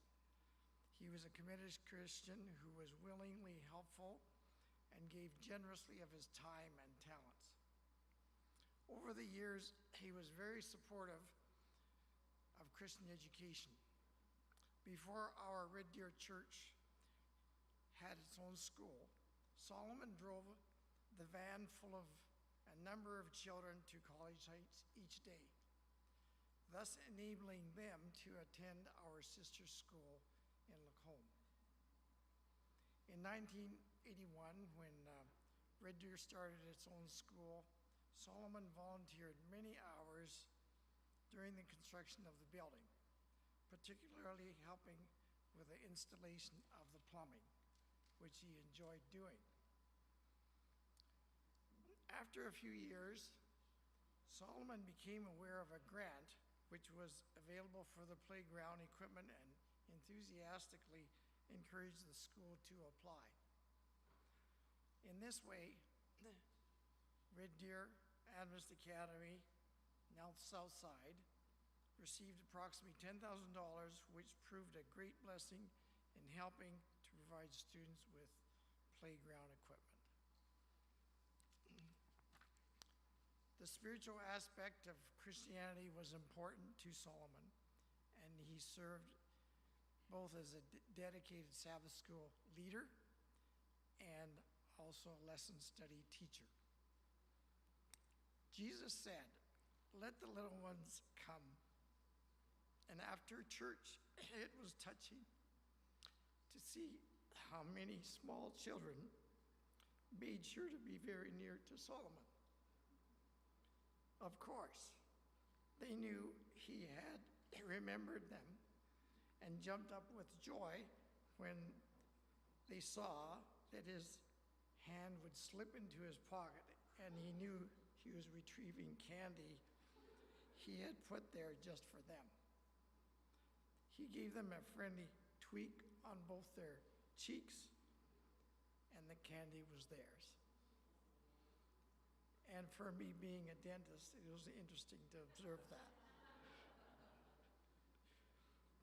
Our condolences to you, the family. We miss this faithful, loving brother.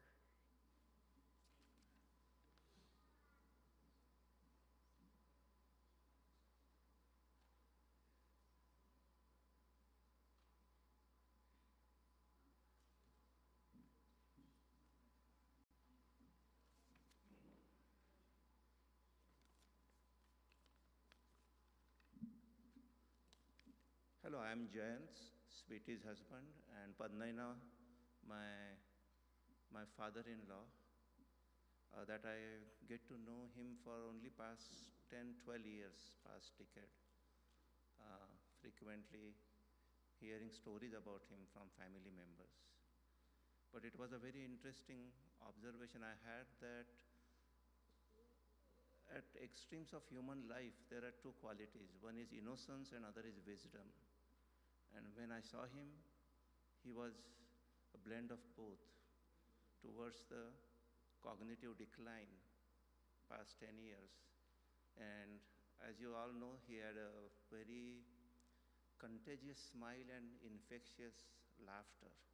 You spend with him 5 minutes and he start making you laugh just like him. One nice thing I know is about him singing. He sang a song which is very famous in Indian movies, Hindi movies, Bollywood. It was a milestone movie, Barsat Raj Kapoor, and it was sung by a female singer talking about Hawa mein udta jaye mera lal dupatta malmal ka. And that song he's singing. And anytime I hear that song, it's not the famous Lata Mangeshkar or all the Hindi movies I remember him. So we'll miss his wisdom and innocence blended together. Okay, thank you.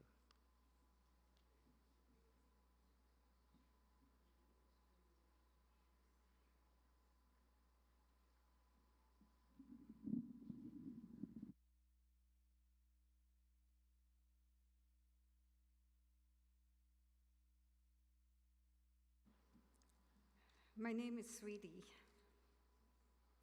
I was the fortunate one in my family to acquire another set of parents and a brother all to myself. I will refer to Solomon as dad and Suriam as mom. When Ravi was 7 months baby, dad returned from Canada to take mom and Ravi back home with him. I could not bear the thought of separation from my little brother. I was sent to boarding school, to the girls' dorm. You can't imagine my joy when I was told that I will be accompanying them back to Canada. I could have Ravi all to myself and live there with them. Not only did I join the family, they even adopted me. At that time, I was on the cusp of being a teenager. 2 weeks after I arrived in Canada, I had my 13th birthday. So this new identity and this new culture had a lot to do in shaping my new identity, and I'm forever grateful to Dad and Mom for that. And Ravi was the reason that I was here. Those were the days of the women's liberation movement. Led Zeppelin, Elton John, Helen Reddy. These were my favorites, and I enjoyed my 4 years in Canada. There was never a dull moment with Dad. He was always happy. I don't even remember a squabble between Mom and Dad.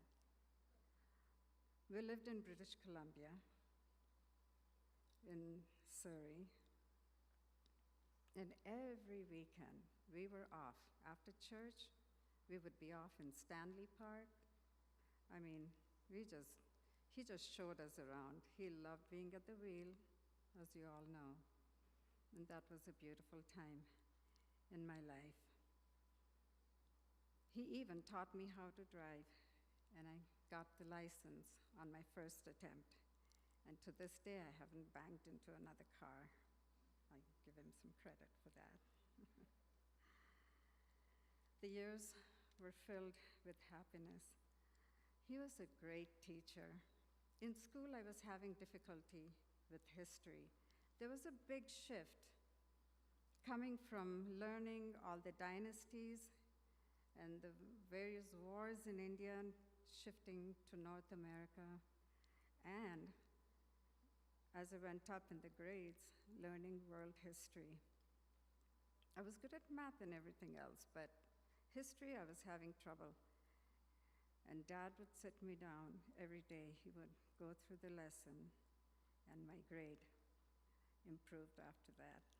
Not only that, I've taken a love to history after that. He was an amazing teacher.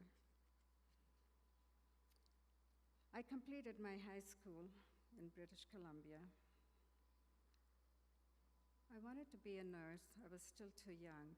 I returned back to India, and I met the requirements to get into nursing school. And I was 20 by the time I was finished. When I went to nursing school, the nursing director, Sister Mary, would call me, and she would say, "I received a letter from your dad inquiring how you're doing, if everything is going well with your studies." That made my day. There was a time when it took a letter anywhere 3 weeks to a month to arrive, and if you wrote back, equal time. In my second year of nursing school, there was a telegram. I clearly remember the day. I was in the children's ward, the pediatric unit. Received a telegram that he was involved in a very serious accident and may not make it.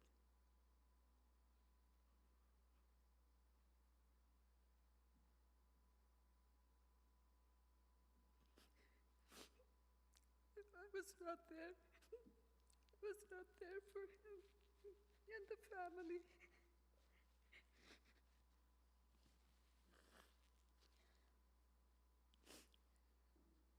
We were a very tight unit, and it brought me a great deal of pain.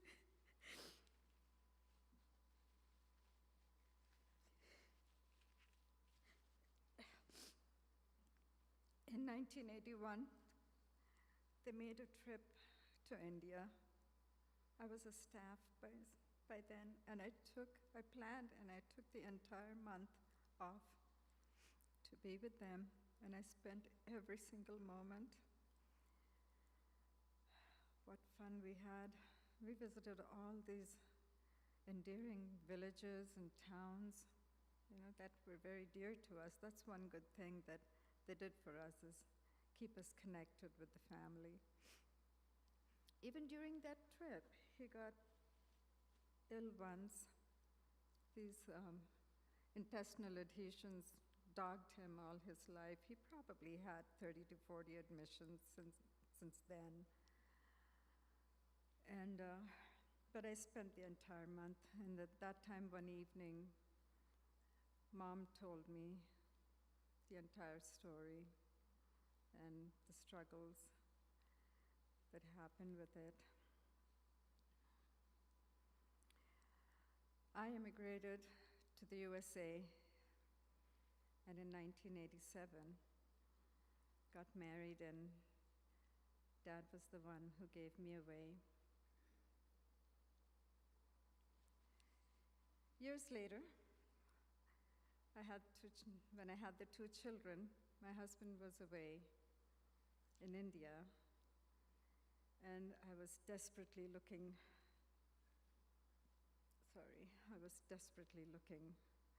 for help because I had to get up at 6 in the morning and go to work at a surgery center, being a nurse. And children had to go to school, and we were a bit away from the Adventist school. Got a phone call. They knew my situation, and I got a phone call, and they said, both Mom and Dad said, "Do you need us there? Dad can come and take care of the kids while you're at work." And I was just so thrilled. So he came, and you've heard from my children that he would take them to school every day. There was a lot of growing up in me that happened during that time. After children went to bed, we would go through the Sabbath school lesson, and there was a book that he brought from the used bookstore. You know, he was a fan of bookstores, called Adult Children of Dysfunctional Families. I would recommend that. It's only about $10 on Amazon. It's a good read for everyone. And every day he went through the chapter and explained it to me. My husband's trip from India got cut short, and he called and said, "I'm arriving 3 days early." All of a sudden, there was a little sadness because this special time away was coming to an end sooner than I thought. You know,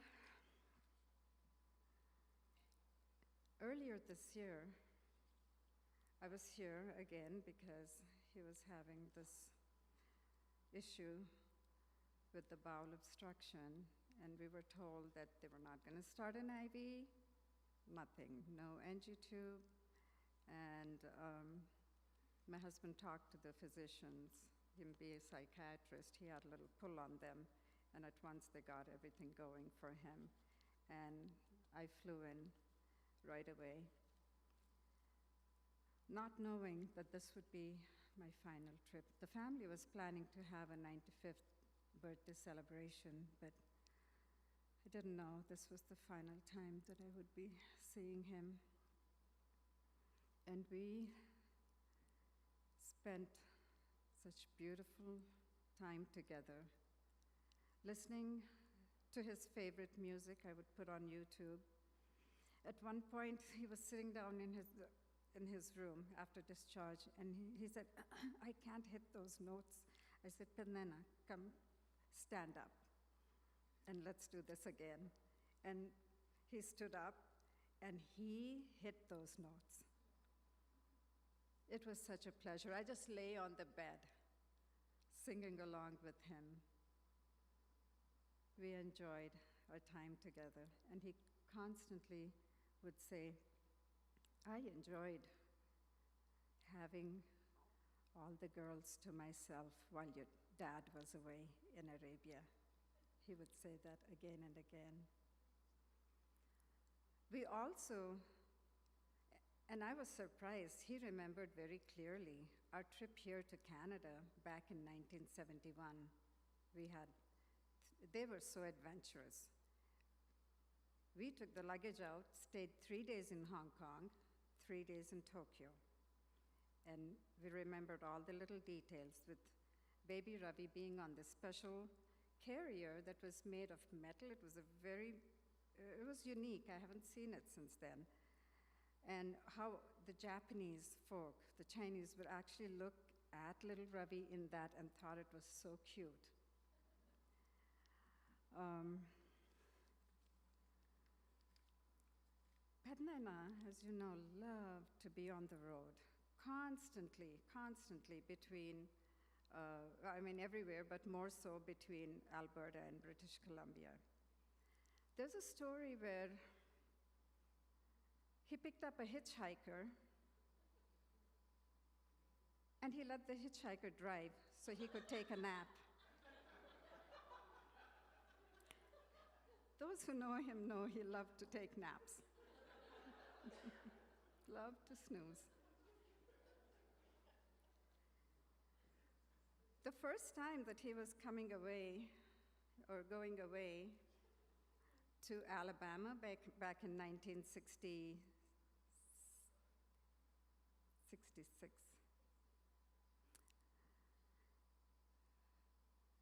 Mom, Dad, and her brother went to Bombay to see him off.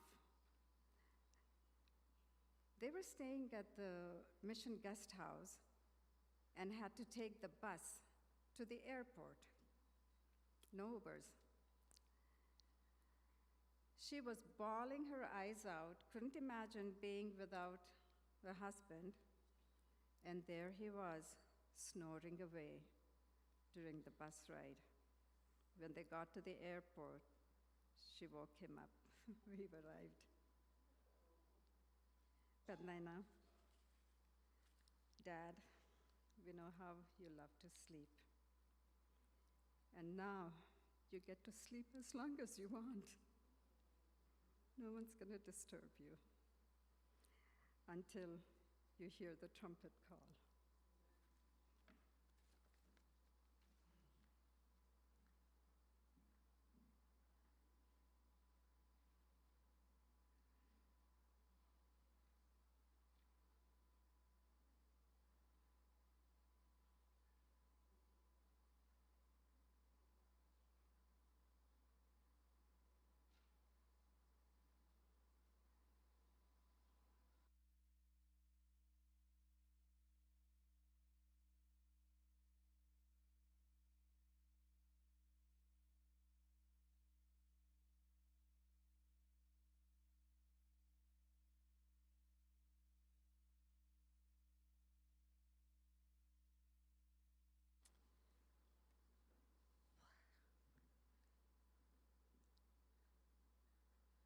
I guess you all know me. I don't need to introduce myself.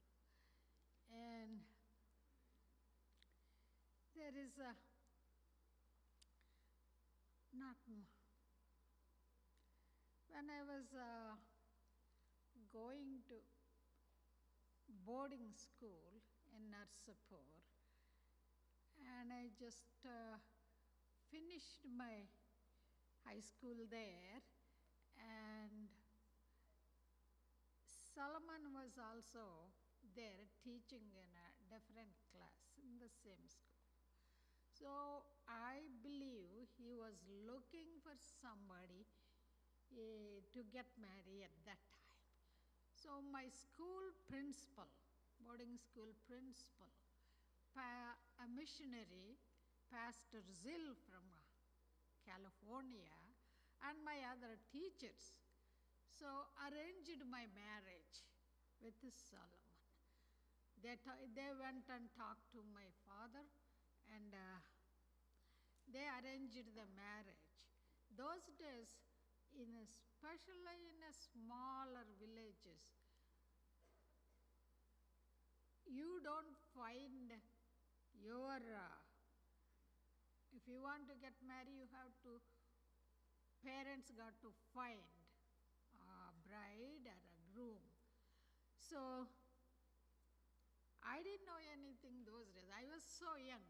I didn't know anything about marriage or married life. So my parents told me, you are getting married on such and such a date to this person. That's what all I knew. So after marriage, I went with him. He was helping in some meetings. And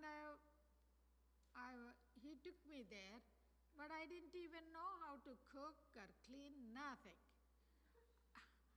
I was the youngest of 8 children for my parents. So, I didn't know, they didn't let me do any work at home. They just told me to study, study, study. Because other my sisters or brother, they didn't go to school because my father was in Burma at that time. So they never, my mother never sent anybody to any school except the village. So when I was born, that's the Second World War time. So my father had to come back home for good. He couldn't stay there in the war time. So he was home because he was the only childhood he actually experienced of all the children. So what all he thought, I should study, nothing but go to school and study, study, study. So that's why I didn't even know how to cook or clean or anything, nothing. So next door lady, when we were in there, came and showed me how to cook rice and how to do this, how to do that. After that, we were, and he was working as a pastor. And they transferred us to a big city. We went there, but by the time I learned how to conduct Sabbath school, how to do certain things as a pastor's wife. But as usual, Solomon was always away somewhere.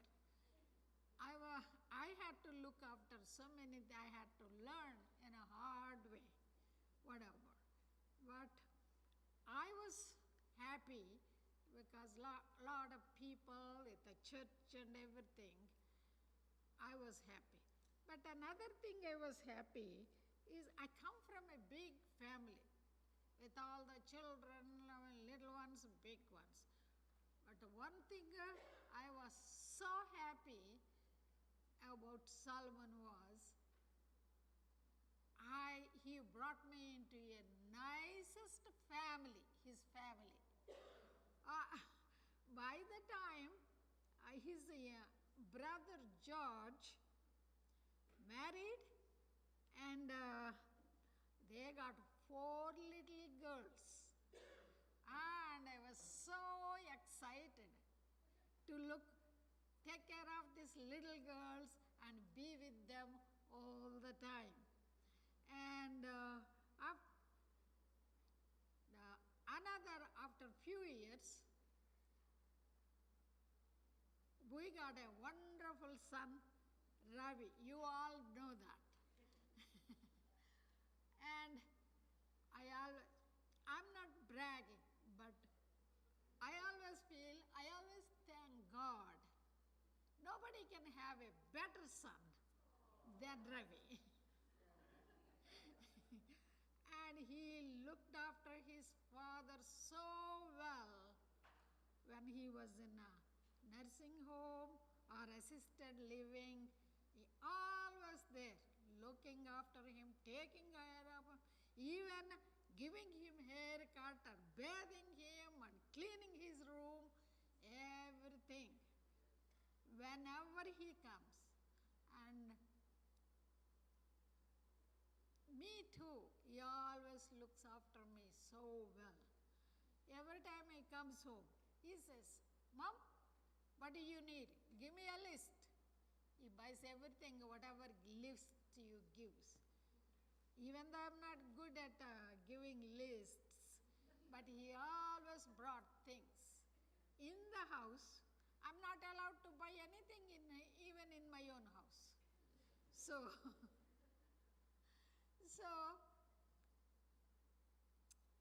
one good thing, God really, really blessed both of us, Solomon and me, Ravi. thank God. Like,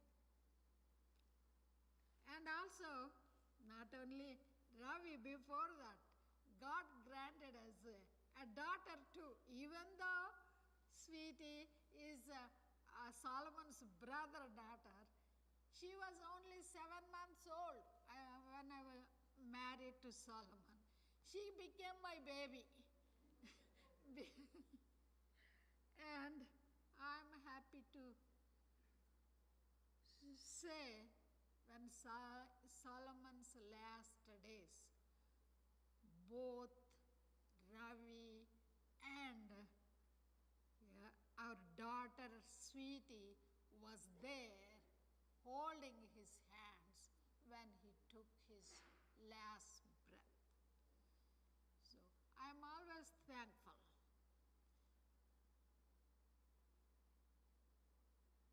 The family, Solomon gave it to me. And all the young people standing in here, they are Solomon's brother's grandchildren. But we always felt they are our grandchildren because Ravi didn't want to get married and give us any grandchildren.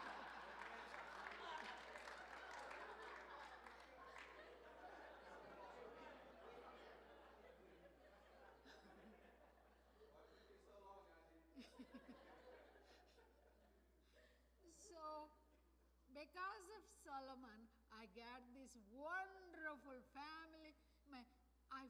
They treat me as if their own mother, and all the grandchildren also always grandma, grandma, grandma, grandma. They've been here last 3-4 days. The best time of my life in my old age. I really thank God to Solomon too, and all the family. He's given it to me. Thank you, Lord.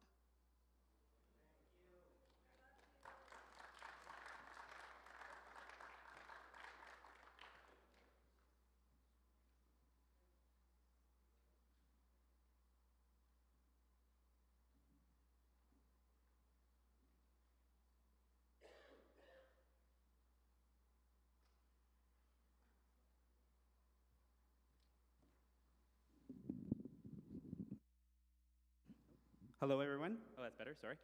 My name is Robbie. I'm Ravi's little brother, honorary little brother, and I just wanted to tell, basically, just say how much he's like a carbon copy of me, and how we think the same, we talk the same, we act the same.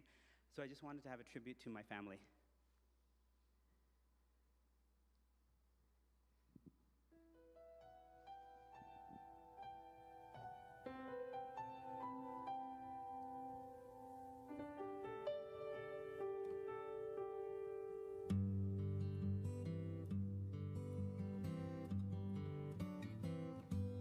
Looking back on the memory of the dance we shared beneath the stars above. For a moment, all the world was right. How could I have known that you'd ever say goodbye? And I'm glad I didn't know the way it all would end, the way it all would go. Our lives are better left to chance. I could have missed the pain, but I'd have had to miss the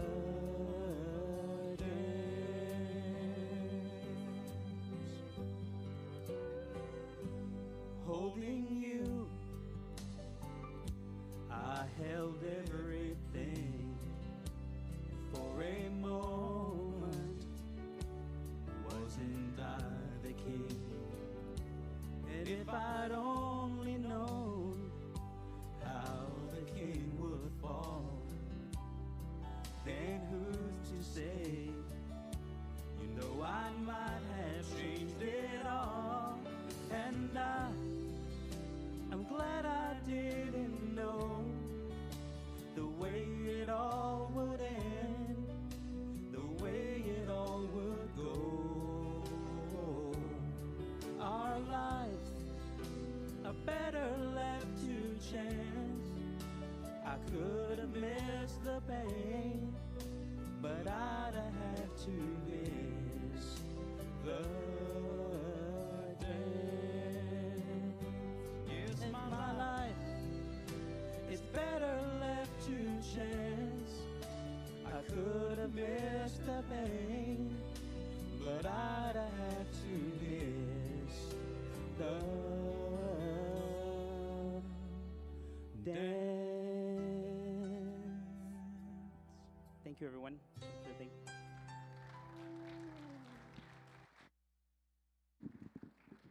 How are you guys doing?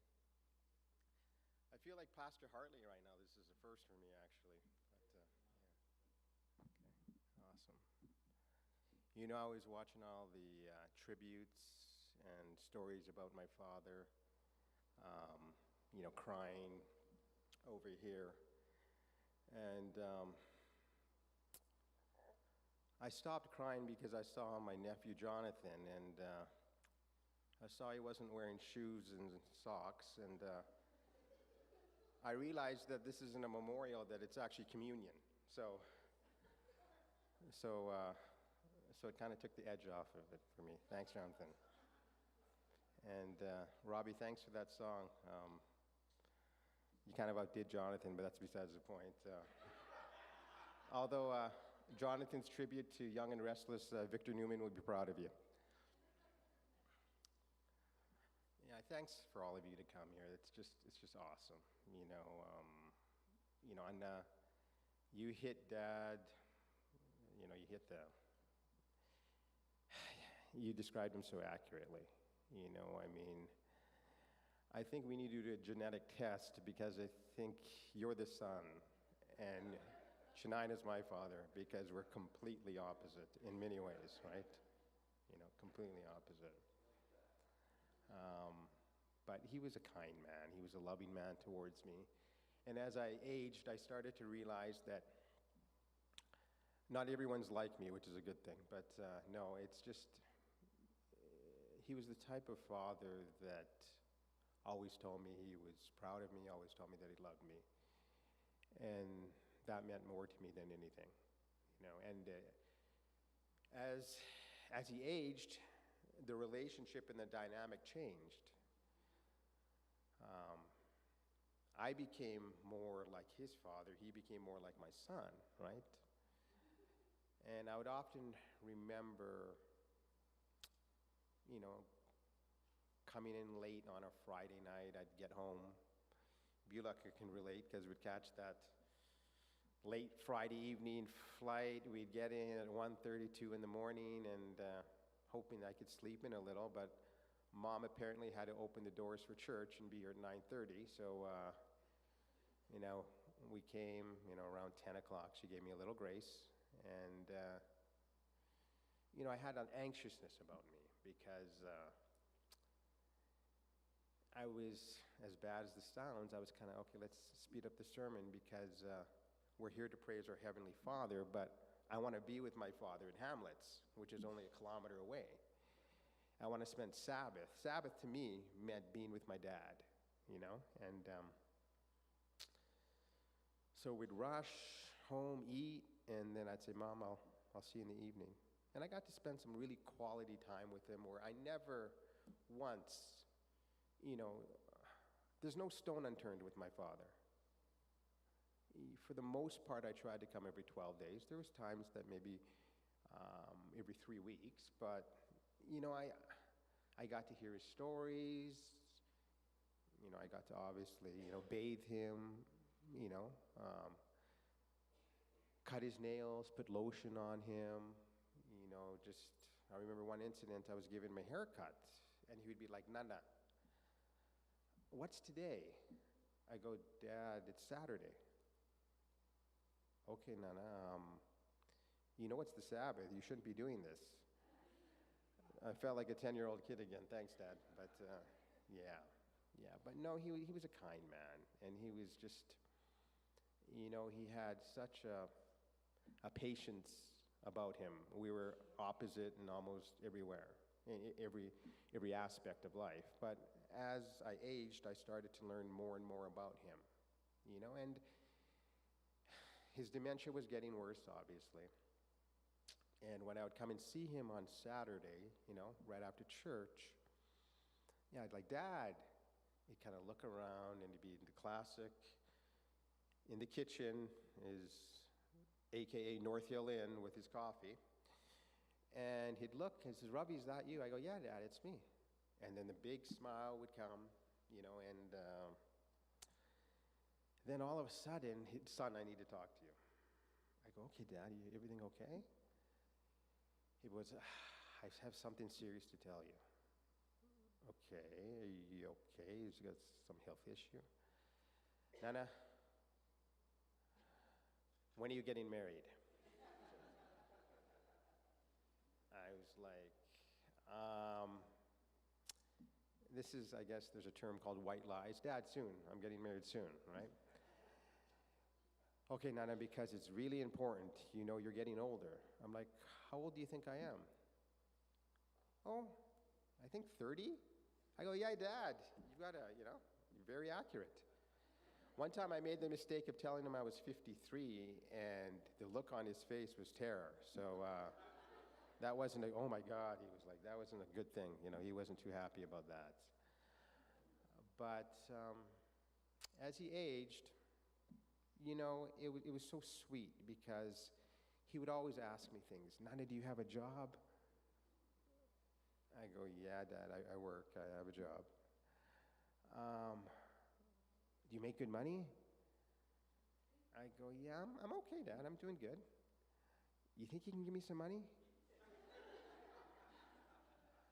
I'm like, Dad, how much do you need? I don't know, maybe, just a little pocket change, maybe $60, $40 if you can spare it. I was like, well, we can sign a contract. No, I was just like, yeah. I was like, yeah, sure, Dad. And then the investing aspect. And I think for him, because that wasn't his strong point, he was always worried if I was okay. Nana, buy this piece of land and, you can subdivide it and, you can rent it out. And he was always worried because of the fact that he lacked finances. He wanted to make sure that I was okay, right? And after that conversation, 5-10 minutes down the road, Nana, are you getting married soon? And I'd be like, you know what? I wish his dementia was a little worse than it is right now, because when it came to that, he had a photographic memory, As he aged, he was getting lonelier and lonelier. You could tell. The last 5 years was rough on him. You feel guilty as a son that you don't live in Red Deer. I live in Surrey. And you try to come as often as you can, but at the same time, as the only child, I don't have the luxury of being able to split it with siblings, right? And you could see him dwindle a little bit, and I felt sad for him because often I'd come to church, and from various church members or people, they'd say, hey, how's your dad doing? I'm like, well, he lives a kilometer away. I mean, you're a little closer than I am, but it was sad because, you know what, he had such a social aspect towards him. Family meant everything to him. And I could tell that even though, unlike me,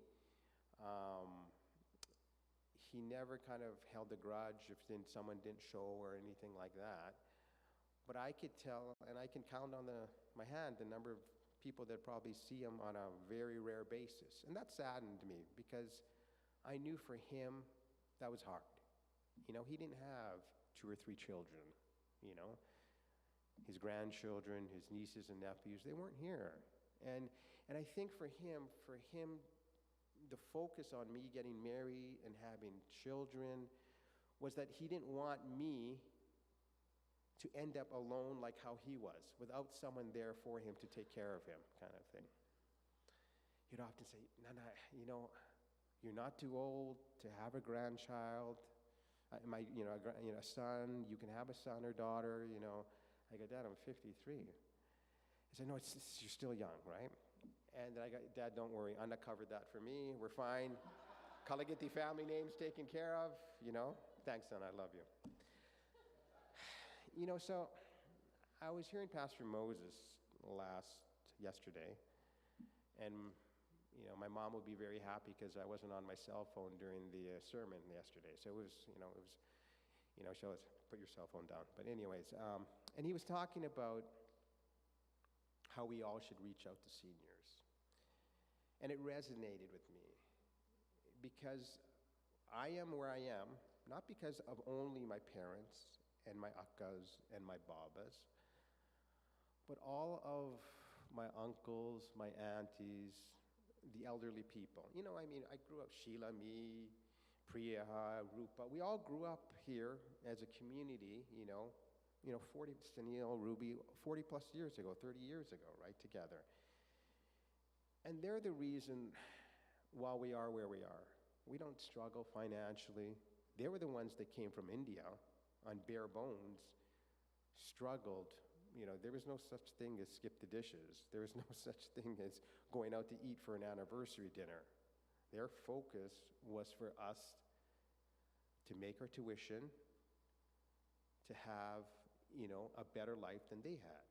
And I'm so grateful to that. It saddens me too because this is becoming more commonplace. I don't like these memorials. I know they call it a celebration of life, but celebrate your seniors, your elderlies, your akkas, your babas, your tatagars, nainamas, amachis, apachins, when they're still alive. I mean, this is wonderful, and I'm not taking this for granted. But my father's sleeping. He's not hearing any of this. Contrary to popular belief, he's not looking above. Okay, he's waiting for the resurrection. And I'm so grateful to our seniors, the elderly, for raising us. Because, a family is a community. At the same time, I have to also acknowledge the losses we've had. Not just my father, okay? I often think of people that aren't here. And it's hard. Losing a parent, as my Bob would say, is, you're part of your legacy is gone, which is accurate. I'm so blessed the Lord spared me from losing my mom. I don't know what I would have done. My mom is still here. She had a second chance in life. I see Uncle Charles Sudgeon, he has the second chance in life. I'm so grateful for that, and at the same time, I feel the loss and pain of losing loved seniors that aren't here. Names come to mind. I think of Uncle Johnny, Bobby Matthews' father. Bobby lost him at such a young age, and I'm sorry for your loss. I think of Auntie Thangama, who's like a second mom to us. It still bothers me when I go down Normandeau and I don't see her there, and it's horrible. It's absolutely horrible. I think of Uncle Rao, Captain, how here's a man that lost his limb but was still positive. But he struggled for that last couple years. Auntie Florence was, in a hospital for all those months, struggling. I obviously think of my Chinaina. He was the one person that would always, he was like a second father to me. When I couldn't come every second weekend, sometimes it was every third weekend, he was so gracious, and this is the controlling us. I was a Chinaina, if you can you go cut Dad's nails? I don't want him looking like Wolverine. Can you just kind of, make sure he's okay? And I still have his texts. He would, Nana, I just want to let you know that I went and saw Daddy. He's okay. I cut his nails. I'm so proud of you. You're a good son. And that reassurance to me meant everything to me. And that one doesn't sit well with me because, honestly, he's way healthier than I was. And it was a tough loss. Auntie Cynthia as well, too, struggled. There's so many seniors, elderly people here that have shaped us. And I always tell my nephews here, Nana, did you phone Amachi? Did you phone Tatagaro? I always give them a hard time, just because of the fact that we have limited time with our parents, with our uncles, with our aunties, with our babas, I'm so grateful. I see Bobby Matthews' mom here. I see Uncle Papa Chinati. I see people coming from Oregon, from California, Howard Chinaina and Chinema coming from Memphis, all the Akkas coming from Oregon, California. Sargent alumni, it brings back 20 years of not seeing you, right? So I'm just so grateful for people here. My younger brother, Ravi Chaka, always checking in on me about Dad. My brother Adrian, my brother Robbie, my brother Sam, I think he's somewhere around here, and even Uncle Paul, Auntie Grace, they're like second parents to me, and Pastor Hartley, Mrs. Hartley, it's a family here, and even though I have no intent of moving back to Red Deer,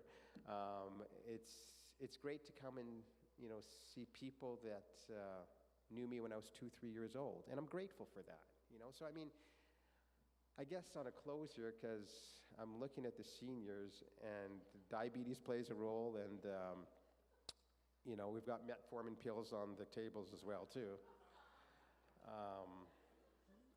I just want to say how thankful I am and how grateful I am for the people that shaped us here, because we're nothing without you guys, and this is truly a church family. Dad was a fantastic dad.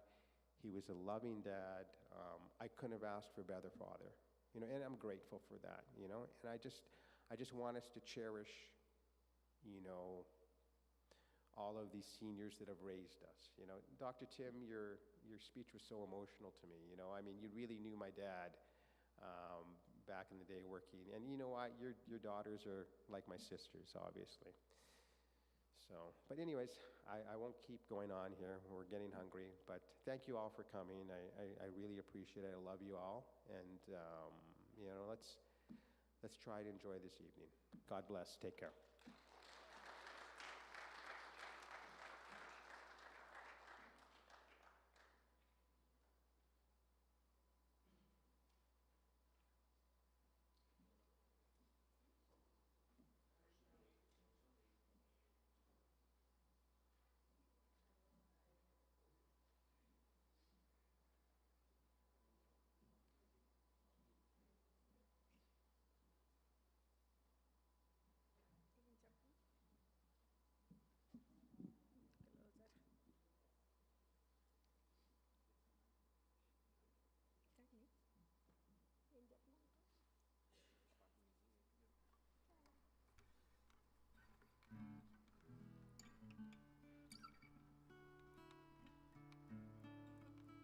I don't know what to say about the song.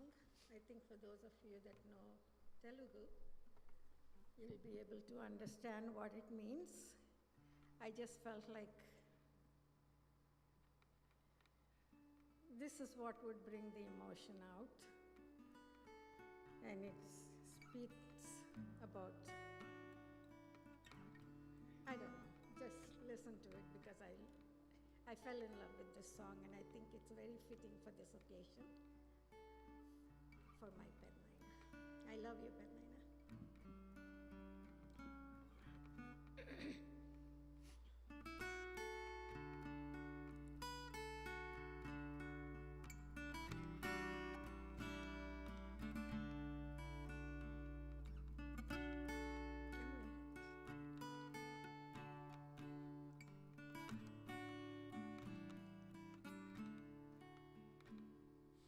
నీవే లేక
just wants to listen to the song one more time because she just heard it, learned it this morning, so not quite in her estimate.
I'm sorry. Let me do some other one. Let's do mummies. Okay, which one do you want to sing? Yehovah Kapriya, or do you want to do Which one? Yehovah Kapriya?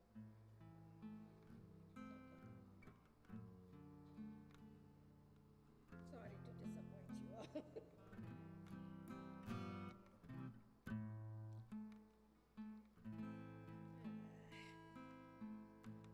Okay, let me get that song.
It's a tune that my mother put to it.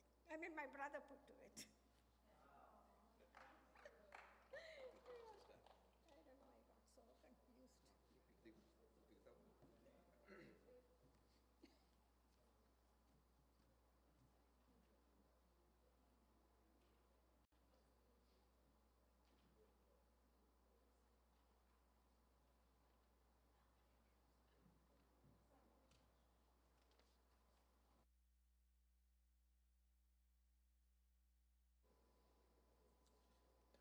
I've heard of Leonard Cohen singing for the lost chord, and I discovered this afternoon Serena singing for the lost song. Well done, Serena. You are very brave.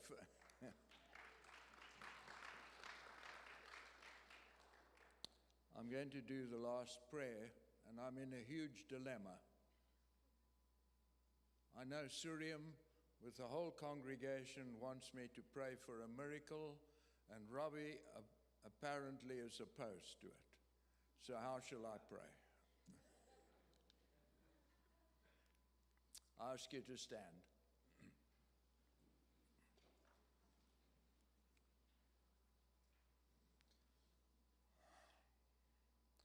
God is for us. Who can be against us? God, who did not spare his own son, but gave him up for us all, how will he not also, along with him, graciously give us all things?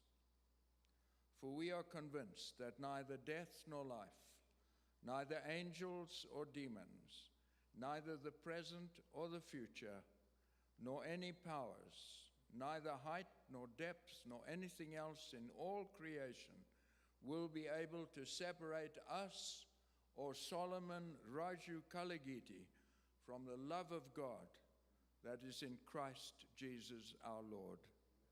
Oh God, we are happy and secure in you. You truly are the mighty God. Oh God, we worship you with joy because you are the dearest one to our hearts at this sacred moment. Amen. Please be seated. I've been here a long time this afternoon. Was worth it. I leave here inspired by a family to think more of my family. You have also inspired me to be a kinder man, as you have witnessed to the life of Solomon Kaligithi. Thank you.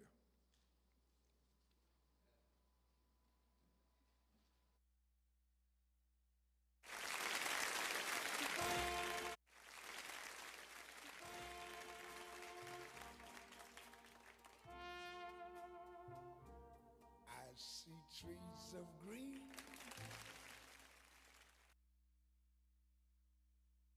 We have a ton of food here, and everyone come join us for, a tribute to my father, a meal as well too. And I forgot a couple of things here that I need to clarify here. One of my dad's best friends was J.R.L. Chaka, okay? We lovingly call him Chink. And, my brother Susie, Ravi, he was one of my dad's best friends, and he went too soon. And when he passed away, I think a piece of my dad passed away too, and I need to acknowledge that. I'm sorry for omitting that. And also, one of his best friends here, Uncle Devadas Alapogo, one of the North Hill gang that they would always go to coffee together. He's the one person that would always ask how Daddy is doing. And even though he lives in Abbotsford, every time that he would come, he would make an effort to go see my father. And I greatly, greatly appreciate that, So sometimes I'm going to miss a few people here, and my apologies towards that, but I just needed to acknowledge them as well. Thank you.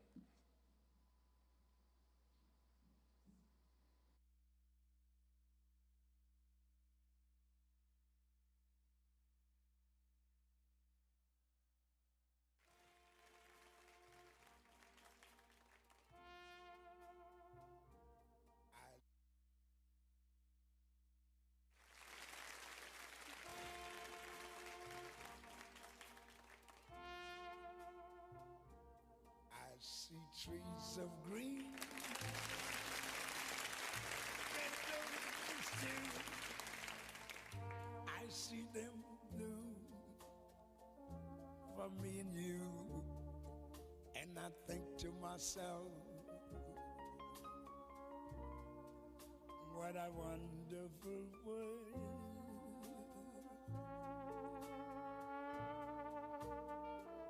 I see skies of blue,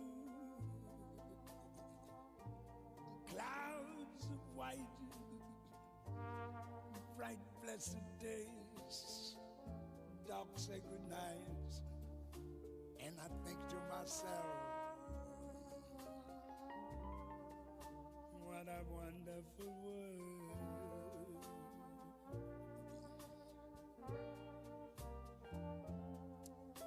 The colors of the rainbow, so pretty in the skies, also on the faces of people going by. I see friends shaking hands, saying, how do you do? They're really saying, I love you. I hear babies crying. I watch them grow. They'll learn much more than I'll ever know. And I think to myself, what a wonderful world. Yes, I think to myself,